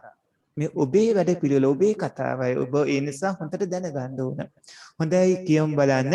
පළවෙනි එක මෝහය කියන්නේ මෝහය, මොහය, අහිරිකය, අහිරිකය, අහිරිකය, අනෝතප්පය, අනෝතප්පය, උද්දච්චය, උද්දච්චය, ලෝභය, ලෝභය, ditthිය, දිට්ඨිය, මානය, මානය, දෝෂය, දෝෂය, ඉස්සාව, ඉස්සාව, මච්චරිය, මච්චරිය, කුක්කුච්ච, කුක්කුච්ච, තිනය, තිනය, මිද්දය, මිද්දය, විචිකිච්ඡාව. විචිකිච්ඡාව. හොඳයි. පළවෙනි එක මෝහය, මොහය, දෙක, අහිරිකය, තුන, අනෝතප්පය, හතර, උද්දච්චය, උද්දච්ච, පහ, ලෝභය, ලෝභය, හය, දිට්ඨිය, ditthිය, හත, මානය, අට, දෝෂය, දෝෂය, නවය, ඉස්සාව, ඉස්සාව, 10, මච්චරිය, මච්චරිය, 11, කුකුච්චය, 12, තිනය, 13, මිද්දය, 14 විචිකිච්ඡා, විචිකිච්ඡාව. එතකොට මේ වගේ කියන්න බලන්න අකුසාසිත 12ම චෛතසික කීයක් තියෙනවද? හතරයි, හතරයි. හතර, මොනවද ඒ? හතරයි ස්වාමීන් වහන්සේ. ඒ මොනවද? මොහය, අහිරිකය, අනෝතප්පය, අනෝතප්පය, උද්දච්චය. උද්දච්චය, එතකොට ලෝභ මූල සිත් කීයක් තියෙනවද? 8යි. 8යි, ඒ ලෝභ මූල සිත් 8 චෛතසික කීයක් තියෙනවද? 3යි, මෝහය, අහිරිකය, අනෝතප්පය, උද්දච්චය, ලෝභ, ditthi, මාන. හොඳට සිහියෙන් ඉඳමින් උත්තර දෙන්න ඕන. මුල් හතර සියලුම සිත්වලත් ලෝභය, ditthිය, මානය ලෝභ මුල් සිත්, ඒත් ලෝභ මූල සිත්වල හැම එකෙම යෙදෙන්නේ නැති වෙන්න පුළුවන්. ලෝභය, ditthිය, මානය. මානය. එතකොට දෝෂයේ හිත් කීයක යෙත්නවද? එකයි, දෙක, ඉරිසියාව, ඉස්සාවත් තමයි ස්වාමීන් වහන්සේ. ඒ ඉස්සාව මගේ කුකුච්චය දෝෂ මූල දිස්සිකේම තමයි. හැබැයි එතකොට මච්චරිය, ඒකෙම තමයි දෝෂ මූල සිද්දේ. කුක්කුච්චේ, දෝෂ මූල දෝෂ මූල සිද්දේ. ඉස්සා මච්චරිය, කුක්කුච්ච කියන චෛතසික තුන අකුසල සිත් 12න් දෝෂ මූල සිත් දෙකේ යෙදෙනවා. එතකොට තිනය සසංකාරික අකුසල සිත්වල සසංකාරික සිතල දෙන්නේ. මිද්දේත් සසංකාරික සිත්වල. එතකොට තිනය මිද්දේ කිව්වහම පින්වත්නි ඒ තිනය මිද්දේ කියන චෛතසික ධර්ම වලින් හඳුන්වන්නේ මොකද්ද? තිනය කියන්නේ අලස බව ස්වාමීනි. සිතේ මොකේ අලසකමද? සිතේ අලස බව. මිද්දේ කියන්නේ චෛතසික වල අලස බව. පසුබසින ස්වභාවය. පසුබසින ස්වභාවය. දැන් ওই ධර්මතා දෙක හඳුන ගන්න හින්දා භාවනා කරද්දී ওই ධර්මතා වලට අහලකටවත් එන්න දෙන්නේ නැත්නම් ඔබ ළඟ තියෙන්න ඕන ධර්මය මොකද්ද? විරිය. ඔය දැන් ධර්මතා දෙක හඳුනනවා. ලං වෙන්නවත් දෙන්නේ හොඳ නෑ. ওই ධර්මතා දෙකට ඒ වෙනුවෙන් ඔබ උපදවා ගන්න ඕනේ වීරිය. එතකොට නොදන්නා දෙයක් දැනගන්න එකයි විචිකිච්ඡාවයි අතර වෙනස මොකද්ද? බුද්ධ ආදී යටතන යටතන ශක කිරීම. බුද්ධ ආදී අටතැන්හි ශකය තමයි සැකේ තමයි විචිකිච්ඡාව කියලා කියන්නේ. එතකොට අකුසල චෛතසික ඔක්කොම කීයක් තියෙනවද? 12. අකුසල චෛතසික 14යි. අකුසල චෛතසික 14ක් තියෙනවා. එතකොට අකුසල චෛතසික 14ක් තියෙනවා. අකුසල සිත් කීයක් තියෙනවද? 12යි. ඔය ඇත්තෝ ඉගෙනගත්ත අකුසල සිත් 12 යෙදෙන චෛතසික වල සබ්බචිත්ත සාදායන් චෛතසිකත් අඤ්ඤ සමානාදියත් ඇරුණාම මෙන්න මේ අකුසල සිත් වල යෙදෙන චෛතසික 14 අනිවාර්යයෙන්ම ඒ සිත්වල යෙදෙනවා ඒ සිතට අනුරූපී විදිහට. එතකොට අකුසල සිත් 12න් අකුසල සිත් 12ෙම යෙදෙන්න පුළුවන් චෛතසික ධර්ම කීයක් තියෙනවද? 4යි. 4යි. එතකොට ඒ 4ට විරුද්ධ ධර්ම මොනවද? ප්‍රඥාව, මෝහයට නම් අවිද්‍යාව, අහිරිකයට නම් හිරි, අනුත්ප්පයට නම් ඔත්ප්පය, උද්දච්චයට නම් සමාධි. ඒකාග්‍රතාව. උද්දච්චයට ඒකාග්‍රතාව. ඔය ඇත්ත දැන් දිනුනේ. හොඳයි පින්වත්නි. එතකොට ඒ විදිහට මේ කවුණු දැනගන්න ඕන. දැන් මට පාලි පාඨ ටිකත් ඔය විදිහටම කියන්න ඕන.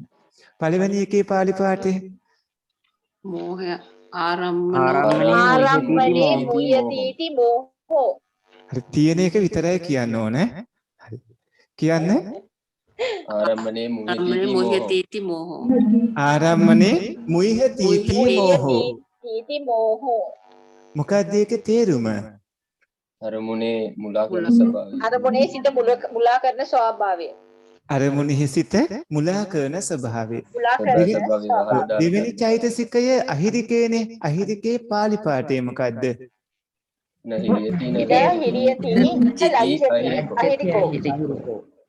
නහිරියති න ලජ්ජති අහිරිකෝ. තේරුම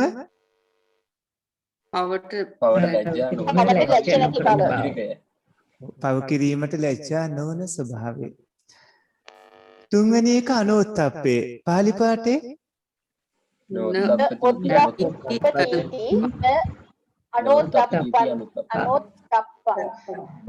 දැන් පාලි භාෂාවේ ඒ අකුර නෝ අකුර කියවන තැන්වල තිබ්බොත් ඒ ඕ කියන තැන් තිබ්බොත් ඒක ඒ විදිහට දීර්ඝ කළා කියන්නේ ඔයන්න තිබ්බොත් ඕ විදිහට දීර්ඝ කළා කියන්නේ ඒක එහෙම නොයෙදෙන තැන් ඉතාවම විදිහට තියෙන ඉත සෙයියෝ උත්තු සොති වගේ ඉතාවම තැන්වල තියෙන්නේ සාමාන්‍යයෙන් දීර්ඝ විදිහට තමයි ඒ ඕ කියවන්න ඕන. න උත්තප්ප තීති අනෝත්තප්පං. එතකොට ඒක තේරුම මොකද්ද? බය නැති ස්වභාවය. ඊළඟට උද්දච්චය. උද්දතස්ස භාවෝ උද්දච්චං. උද්දස්ස භාවෝ උද්දච්චං. උද්දතස්ස භාවෝ උද්දච්චං. තේරුම ඉතේ සැලෙන ස්වභාවය. සැලෙන බව නොසන්සුන් බව. සංසල ස්වභාවය. ලෝභය. ආරම්මනේ ලුබ්බති. ආරම්මනේ ලුබ්බති ලෝභෝ. තේරුම අරමුණේ ඇලෙන ස්වභාවය. ඊළඟ දිට්ඨිය ඉදමේව සච්ඡං මඤ්ඤන්ති මිච්ඡාබි නිවේස ලක්කනා දිට්ඨි. ඉදමේව සච්ඡම්මෝග මඤ්ඤන්ති මිච්ඡාබිනිවේස ලක්කනා දිට්ඨි. ඒකේ තේරුම නෑ තේරුමට කලින් ඒක කටට හුරු කරගන්න ඕන. හුඟක් අයට කියවන්න බෑ. කියන්න අපව ඉදමේව සච්ඡං මෝග මඤ්ඤන්ති මිච්ඡාබි නිවේස ලක්කනා දිට්ඨි. ඒ කියන්නේ තේරුම අරුමුණ වර්ධව දැකීම. ඒ කියන්නේ මේ මගේ ලබ්ධිය තමයි ඇත්ත අනිත් අයගේ ලබ්ධිය හිස් ආදී විදිහට අරමුණේ සැබෑ ස්වභාවය වර්ධවා දකින ස්වභාවය. ඊට පස්සේ මානෙ සෙය්‍යෝ හමස් මිත්‍යාදිනා මඤ්ඤතිති මානෝ. සෙය්‍යෝ හමස් මිත්‍යදිනා මඤ්ඤතිති මානෝ. ඒක තේරුම තමාගේ තත්ත්වය තමා විසින් මැනගන්නා ස්වභාවය. මම ශ්‍රේෂ්ඨ වෙමි ආදී විදියට හිතනවා නම් ඒ ස්වභාවයේ මානෙ සාමාන්‍ය සරලව කිව්වොත් තමාගේ තත්ත්වය තමා විසින්ම මැන ගැනීමේ ස්වභාවයයි. දෝෂය දුස්සතිති දෝසෝ. දුස්සතිති දෝසෝ තේරුම සැඩ පෞරුෂ අරමුණට විරුද්ධ ස්වභාවය. ඊළඟට ඉස්සාව පර සම්පatti එතකොට තේරුම අනුන්ගේ භවභෝග සම්පත්තිය සම්පත්ත.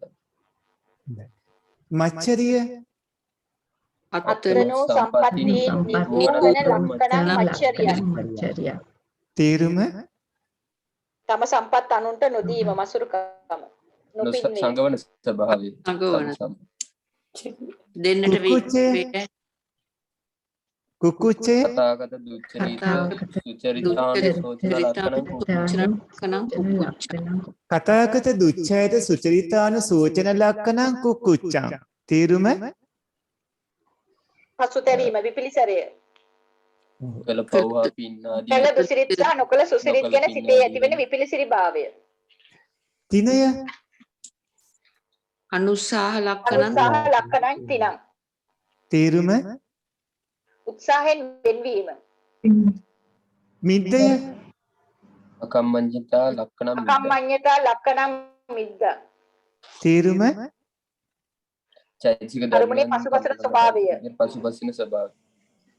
විචිකිච්ඡාව බුද්ධාදී අටතැන් විගතා විකිච්ඡාති විචිකිච්ඡා. තේරුම අරමුණ පිළිබඳ සැකය. දැන් ඔය කිව්ව ගති ලක්ෂණ තියෙන ඔය කිව්ව චෛතසික ධර්ම යෙදෙන අකුසල් සිත් කාට හරි ඔබට හෝ දෙවි කෙනෙක්ට හරි බ්‍රහ්මයට හරි සතර අපාගත කාට හරි කොයි තැනක ඉන්න කාට හරි ඇති වුණොත් මුහුදේ ඉන්න මාළුවෙක් වේවා කුරුල්ලෙක් වේවා දෙවි කෙනෙක් වේවා මිනිස්සේ බ්‍රහ්මයේ කවුරු වේවා කාට ඇති වුණත් ඔය ඇතිවන හිතට විපාකයක් විදියට ලැබුණොත් විපාක විඥානයක් ඒ විපාක විඥානයේ කුසල විපාකයක්ද අකුසල විපාකයක්ද? කුසල විපාකයක්. මේ අකුසල විපාක හින්දා කොච්චර හිත් ඒ අකුසලයේ මේ සිත් 12 හින්දා කොච්චර විපාක හිත් ඇති වෙන්න පුළුවන්ද? හිතකට එක හිතයි. 7යි ස්වාමීන් වහන්සේ. මොනවද ඒ 7? අහේතුක අකුසල විපාක. හේතුක සිත්. අහේතුක අකුසල විපාක සිත් 7. එතකොට මේ කිව්ව සිත් 12 හින්දා අහේතුක අකුසල විපාක සිත් 7 අතරේ තියෙනව උප්පත්තිය ලබා දෙන්න පුළුවන් හිතක්. මොකද්ද ඒ? උපේක්ඛාසහගත සංකීර්ණ සිත.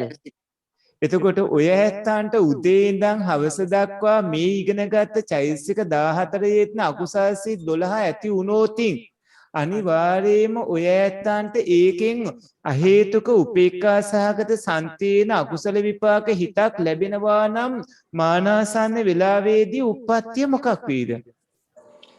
පත්‍ය දුගතියක් වෙනවා. දුගතිය උප්පත්තිය ඒ කියන්නේ දුගතියක උප්පත්තිය ලබන්නේ අපි මේ අකුසල සිත් ගැන කතා කරන හින්දා යොහම කතා කළේ කුසල සිත් වලදීත් ওই විදිහටම කුසල සම්බන්ධව කතා කරනවා. එතකොට පින්වත්නි ඔය ඇත්තන්ට යම් ගැටලුවක් තියෙනවා නම් අහන්න පුළුවන්.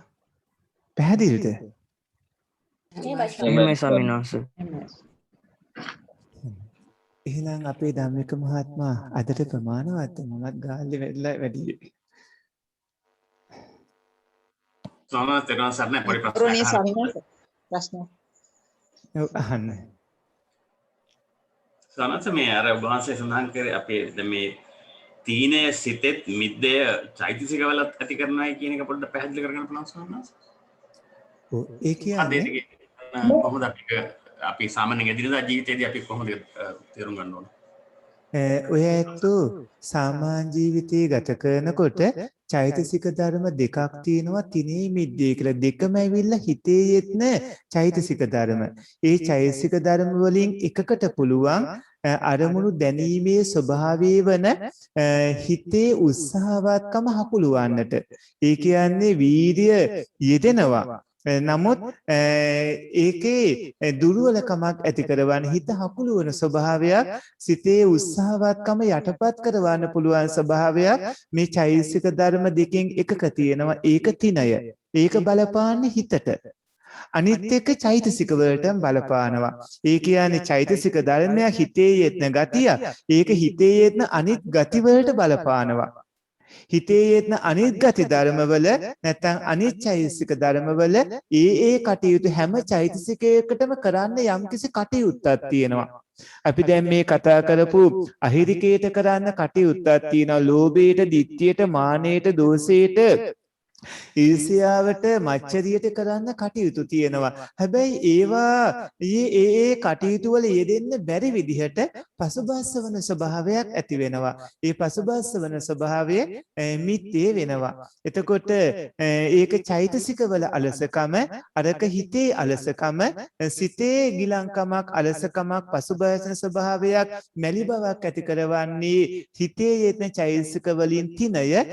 චෛතසික වල මේ ගිලංකමක්, මැලිකමක්, අලසකමක් ඇති කරන්නේ හිතේ යෙදෙන චෛතසික අතරේ තියෙන මිත්‍යේ කියන චෛතසිකේ. දැන් හිතන්නකෝ ඔය ඇත්ත දෛනිකව කරන කියන යම් යම් කවණවලදී භාවනාදී කටයුතු කුසල පැත්තෙන් රැකියාදී කටයුතු වේවා කුමන හෝ ඔබ කරන කියන හැම කාරණාවකදීම යම් විදිහකට හිසේ පසුබැසීමක් හිතේ මැලිකමක් ඇති වෙනවා නම් ඒක තිනේ නිසා ඒ වාගේම චෛතසිකවල මැලිකමක් ඇති වෙනවා නම් ඒක මිද්දේ නිසා වෙන්නේ. හැබැයි මේ දෙක වෙන් කරන්න නම් අපිට පුළුවන් කමක් නැහැ. මොකද චිත්ත චෛතසිකෝ එකට යෙත්න ධර්ම හින්දා.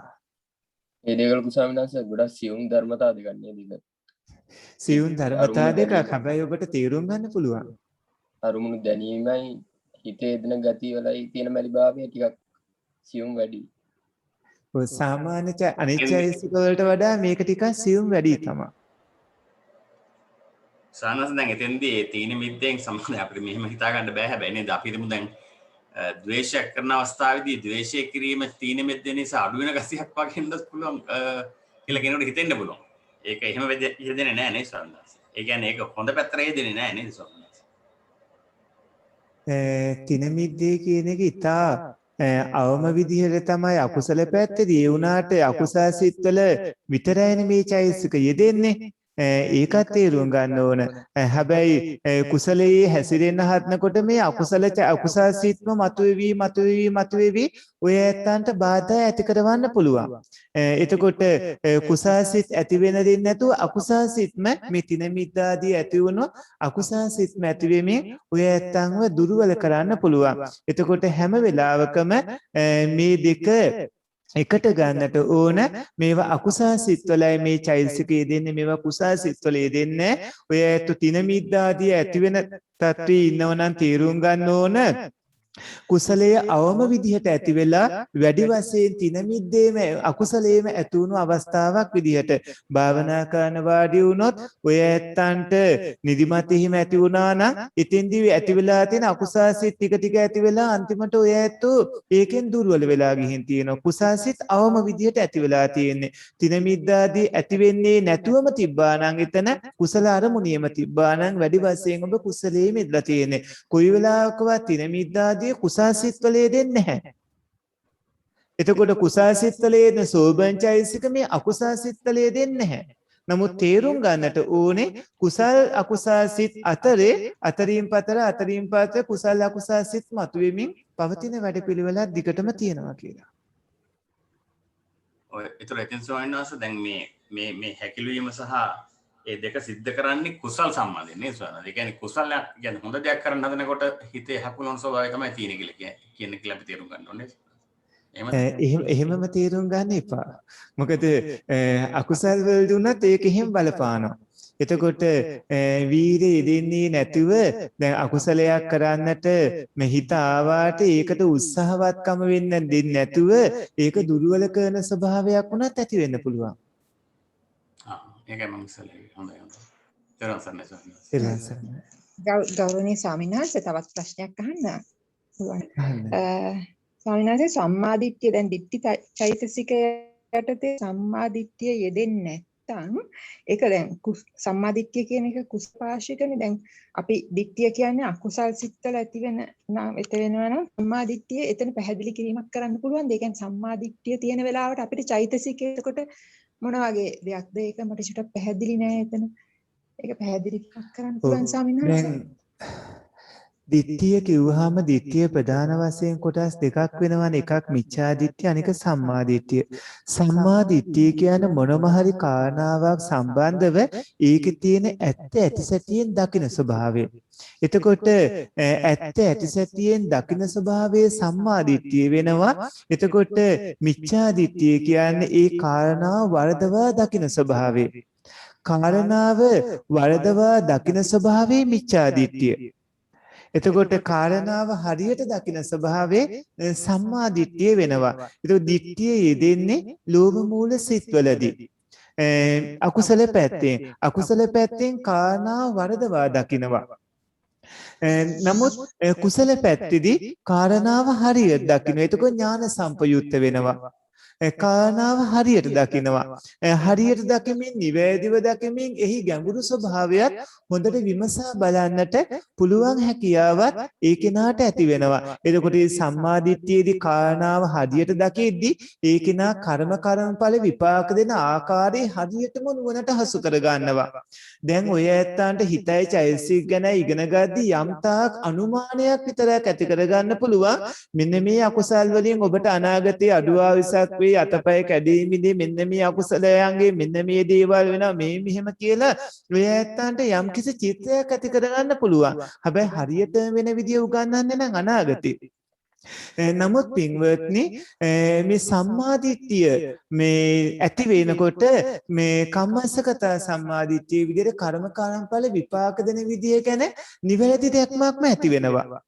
ඒක හරියටම සිද්ධ වන ආකාරයෙම ඒක කොහොමද වෙන්නේ කියලා සිද්ධ වන ඇතිසැටියටම දකින්න පුළුවන්කම ඇති වෙනවා. චතුරාර්ය සත්‍ය ධර්මය, ඒ වගේම ධාන මාර්ගඵල, සමත විදර්ශනා භාවනාදී මේවා පිළිබඳව ඇතිසැටියටම දකින්න පුළුවන්කම ලැබෙනවා. ඒ වුණාට මිච්ඡා දිට්ඨියේදී ඒවා ඇත්තටම ඒ තියෙන විදිහට දකින්න බෑ, වරදවා හිතන්නේ.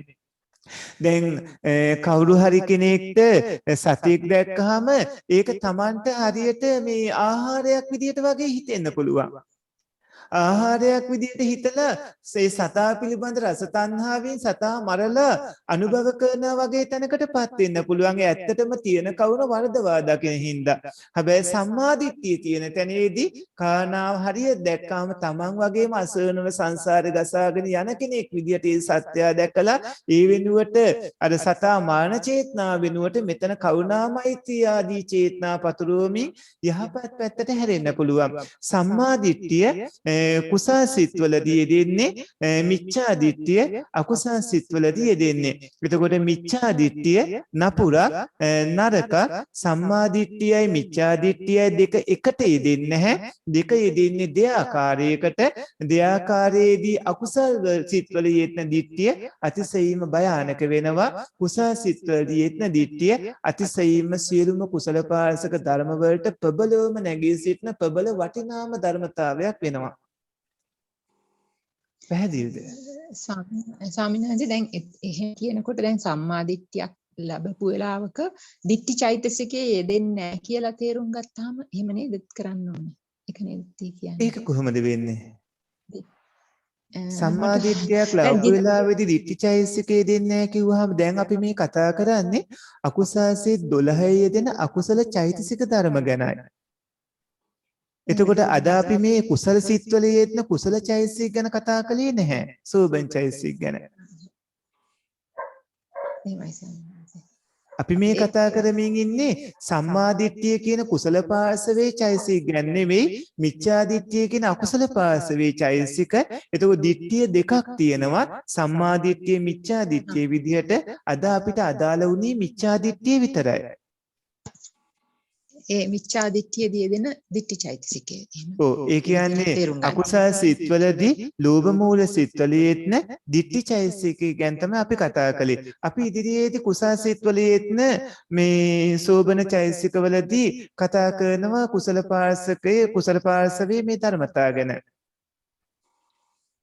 එහෙමයි ස්වාමීන් වහන්සේ. එහෙමයි. ස්වාමීන් වහන්සේ එතෙන්දී සාමාන්‍යයෙන් අපි සාමාන්‍යයෙන් කියනකොට දික්ටිගත කියනකොට අපි හැම වෙලාවෙම මිත්‍යා දික්ටිය තමයි සඳහන් කරන්නේ ස්වාමීන් වහන්සේ. සාමාන්‍ය දික්ටිගත කියන වචනේ අපි සඳහන් කරන්නේ සාමාන්‍යයෙන් දික්ටිගත කියන වචනයෙන් කතා කරන්නේ මිත්‍යා දෘෂ්ටිය කියන එක. නමුත් දෘෂ්ටිගත වීම සම්බන්ධ විවිධ මිත්‍යා දෘෂ්ටීන් ගත වීම සම්බන්ධව සම්මාදිට්ඨි කියන වචනේ ගන්නේ මේ අර යහපත් පැත්තට. සාමාන්‍යයෙන් නම් මේ ලෝවැසියෝ වැඩි වශයෙන් විවහාර කරන්නේ දිට්ඨිගත කිව්වම අකුසල පැත්තට. අකුසාමිනාසෙතර මේ ප්‍රඥා චෛතසිකයේ යෙදෙනවද සම්මාදිට්ඨියේ පැත්තේ? සම්මාදිට්ඨිය පැත්තේදී අපි ඒ ඉදිරි චෛතසික වලදී ඒ ගැන කියලා දෙනවා කොහොමද ඒක වෙන්නේ කියලා. ප්‍රඥාවත් එතන අනිවාර්යෙන් යෙදෙනවා. කොහොමද ඒක සිද්ධ වෙන්නේ කියලා ඊළඟට ඔය ඇත්තන්ට මේකෙන් පස්සේ ඉගෙන ගන්න තියෙන පාඩමේ දැනගන්න පුළුවන්. එහෙමයි සම්මාසෙ. අද අපි ඉගෙන ගන්න පාඩම මොකද්ද? අභිධර්මයේ අකුසල චෛතසික ධර්ම 10. ඊට පස්සේ ඉගෙන ගන්න තියෙන මොනවද? සෝබන සාධාරණ. සෝබන සාධාරණ චෛතසික කීයක් තියෙනවද? සෝබන සාධාරණ 19. 19. සෝබන සාධාරණ චෛතසික 19යි. 19ක් තියෙනවා. ඔක්කොම සෝබන රාශියට චෛතසික කීයක් තියෙනවද? 25යි. එතකොට අන්‍ය සමාරාශියට චෛතසික කීයක් තියෙනවද? 13යි. 13යි. අකුසල රාශියට 14. සෝබන රාශියට 25යි. අන්‍ය සමාන රාශියේ චෛතසික කීයක් සිත් 89ම යෙදනවද? 7ක් යෙදෙනවා සබ්බචිත්ත සාධාරණ. අකුසල රාශියේ චෛතසික කීයක් අකුසල සිත් 12ම යෙදනවද? 4යි. එතකොට දේව ධර්ම වෙන්නේ මොනවද?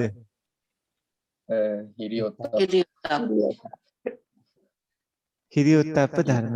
එතකොට රූපාවචර සිත් ඔක්කොම කීයක් තියෙනවද? 15යි ස්වාමීන්. ලෝකෝත්තර ධාන සිත් කීයක් තියෙනවද? 4. ලෝකෝත්තර ධාන සිත් කීයක් තියෙනවද? 8ක්. දීර්ඝ වශයෙන් නම් 40ක්. ලෝකෝත්තර ධාන සිත් 40ක් තියෙනවා. ලෝකෝත්තර සිත් තියෙනවා 8ක්.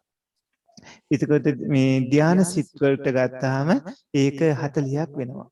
එතකොට පින්වත්නි අකුසල් සිත් 12 අපි අකුසල සිත් අකුසල චෛතසික 14 විදිහට ගත්තාම අකුසල සිත් 12ෙම අකුසල චෛතසික 14 සුදුසුසු ආකාරයේ තමයි යෙදෙන්නේ. 12ෙම යෙදෙන චෛතසිකක් තියෙනවා. ඒ වගේම ඒ සුදුසු ආකාරයට සිතෙන් සිත යෙදෙන චෛතසිකක් තියෙනවා. දැන්ට ওই විදිහට දැනගන්න ඉදිරියේදී මේ චෛතසික ටික ඉගෙනගෙන ඉවර වුණාට පස්සේ සිතින් සිතට යෙදෙන චෛතසික ස්වභාවයන් තව දුරටත් වෙන වෙනම අපි කියලා දෙන්න ලබනවා. හොඳයි පින්වත්නි, එහෙමනම් අදට ප්‍රමාණවත් නේද අපේ ධම්මික මහත්මයා? හොඳයි පින්වත්නි, දැන් නම් ඔය ඇත්තන්ට පුදුම සතුටක් ඇත් නේද? බලන්නකො දවසින් දවස ආ ගමන් මග මේ වෙනකොට ඔය ඇත්තෝ ඔබ ගැනත් හොඳ අවබෝධයෙන් ඇති. වෙනදා කර උණු මොනවා හරි අකුසල් තියෙනවා නම් දැන් නම් විහිළුවකටවත් බොරුවක් කියන්න හිතෙනවද? දැන් බොරු කිව්වොත් විඳවන්නේ හිදෙන්නේ අනිත් අයටද Tamanටද? Tamanටමයි ස්වාමීනි. ඒක එක භවයකටද භව දෙක තුනකටද කොච්චර කාලයකටද? නිවන් දකින්න අතුරුම අනන්ත. කවුරු හරි අත උස්සන් ඉන්නවා.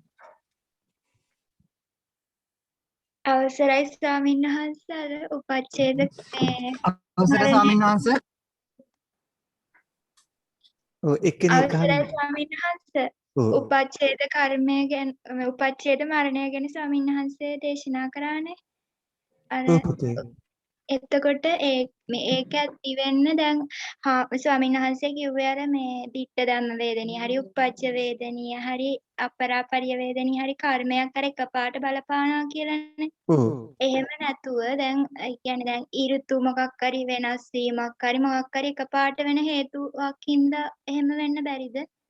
හරි පුතේ, දැන් හිතන්න සුනාමිය ආව 2004 දී. එතකොට සුනාමිය එනකොට මේ සබරගම් පළාතේ හිටිය සමහර කට්ටියත් මුහුද පැත්තට ගිහිල්ලා. හැබැයි මුහුද පැත්තේ හිටිය කට්ටිය මේ රට මැද මධ්‍යම පැත්තට ඇවිල්ලා. එතකොට මේ කොහොමද ඒ අය අහුනේ? කර්මය තමයි කොතනින් කරන්නේ? දුවේ විවිධාකාර විදිහට ඒ අයගේ කර්ම වැඩ පිළිවෙල තියෙනවා. ඒ අතරේදී කලින් භවවල කරගත්ත කර්ම උපන් ජනක කර්මේ නැසමින් මතුවෙන්න පුළුවන්. සමහර ditta ධම්ම වේදනීය කර්මයක් එහෙම මතුවෙන්න පුළුවන්. ditta ධම්ම වේදනීය හරි උපච්ච වේදනීය හරි අපරාපරිය වේදනීය හරි යම් විදිහකට යම් කර්මයක් හින්දා අර උපන් ජනක කර්ම ශක්තිය නැසලා ආයුසක් තියෙනවා. උපන් ජනක කර්ම ශක්තියක් තියෙනවා. ඒ වුණාට මේ දෙකම නැසන්න පුළුවන් తত্ত্বය අර හදිසි ආපදාවක් කාදරයක් ඇති වුණාට පස්සේ එහෙම වෙනවා. නමුත් පෙර කුසල කර්මයේ තීර්දී අර හදිසි ආපදා පීඩාදී දේවල් වලදී වුණත් ඒ ඇත්තන්ට අපහසුයක් ඇති නොවන විදිහට කටයුතු කරගන්න පුළුවන්. දැන් අපි ඔය ඇත්තන්ට ඇතිතරම් දන් දෙන්න, සිල් රකින්න, භාවනා කරන්න, ධර්මයේ හැසිරෙන පාරමිතා ආදී සම්පූර්ණ කරගන්න කියලා මව්පියන්ට උපස්ථාන කරන අඹසැමියන්ට සලකන මුළු ජීවිතේම පින්කමක් කරගන්න, රැකියාව ව්‍යාපාර ඔක්කොම පින්කමක් කරගන්න කියලා කියන්නේ පින්වත්නි ඔය කර්ම කතාව හින්දා.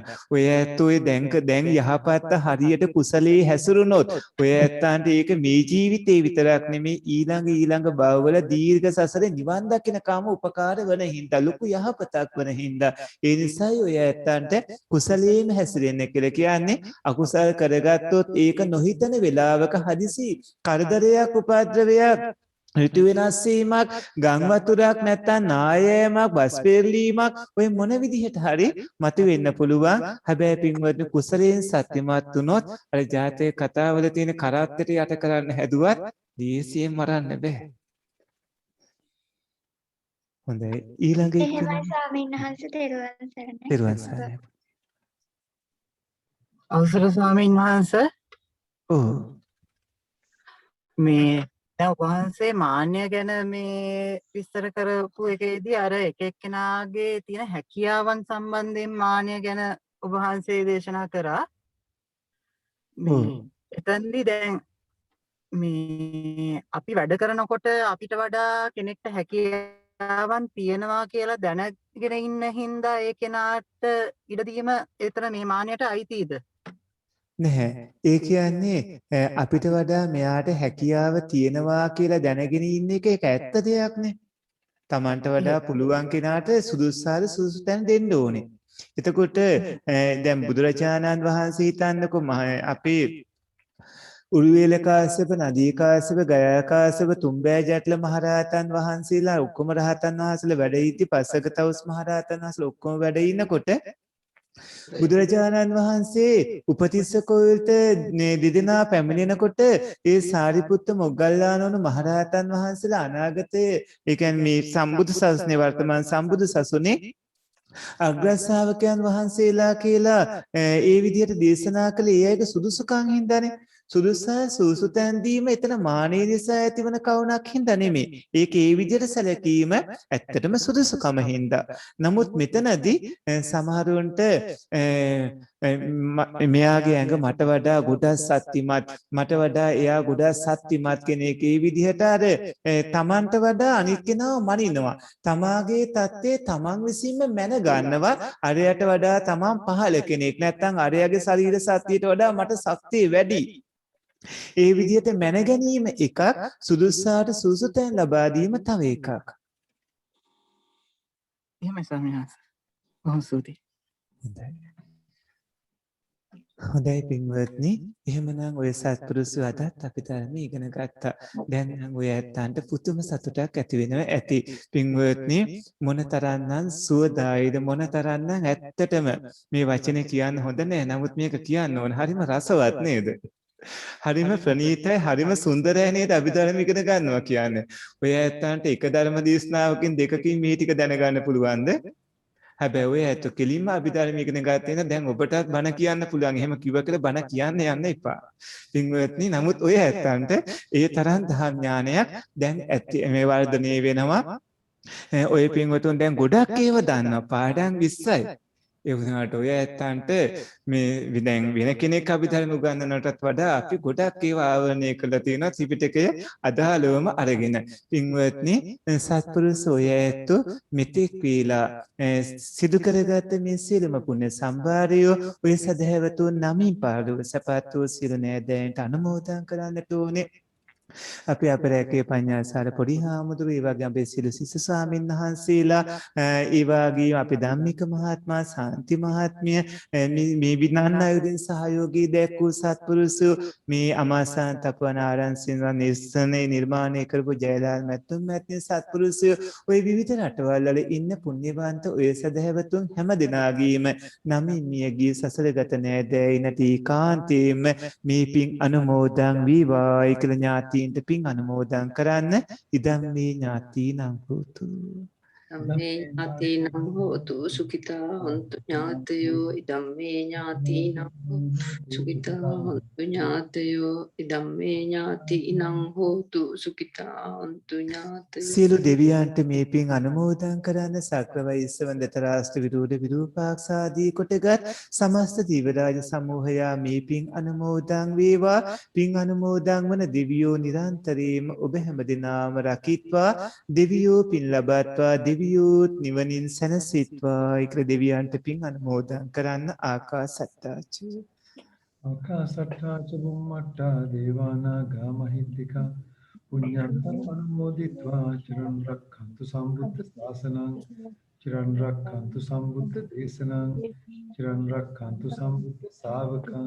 මේ සියලුම පුණ්‍ය ධර්මය අජරාමර මේ උතුම් වූ නිර්වාණ ධාතුවෙන් සැනසෙන්නට ලෝතුරු බුදු පසේ බුදු මහෝත්තමයන් වහන්සේලා සාන්තයි සාන්තයි සුවය සුන්දරයි කියා වදාළ නිත්‍ය මංගල පරම සුන්දර උතුම් නිවනින් සැනසෙන්නට නිවන් දකින්නට මේ පුණ්‍ය ධර්මය හේතු සම්පත්ම වේවායි කියලා නිවනම අරමුණු කරන්න. ඉදන් මේ පුඤ්ඤං ආසවක්කයා වහන් හෝතු. ආසවක්කයා වහන් හෝතු. මේ පින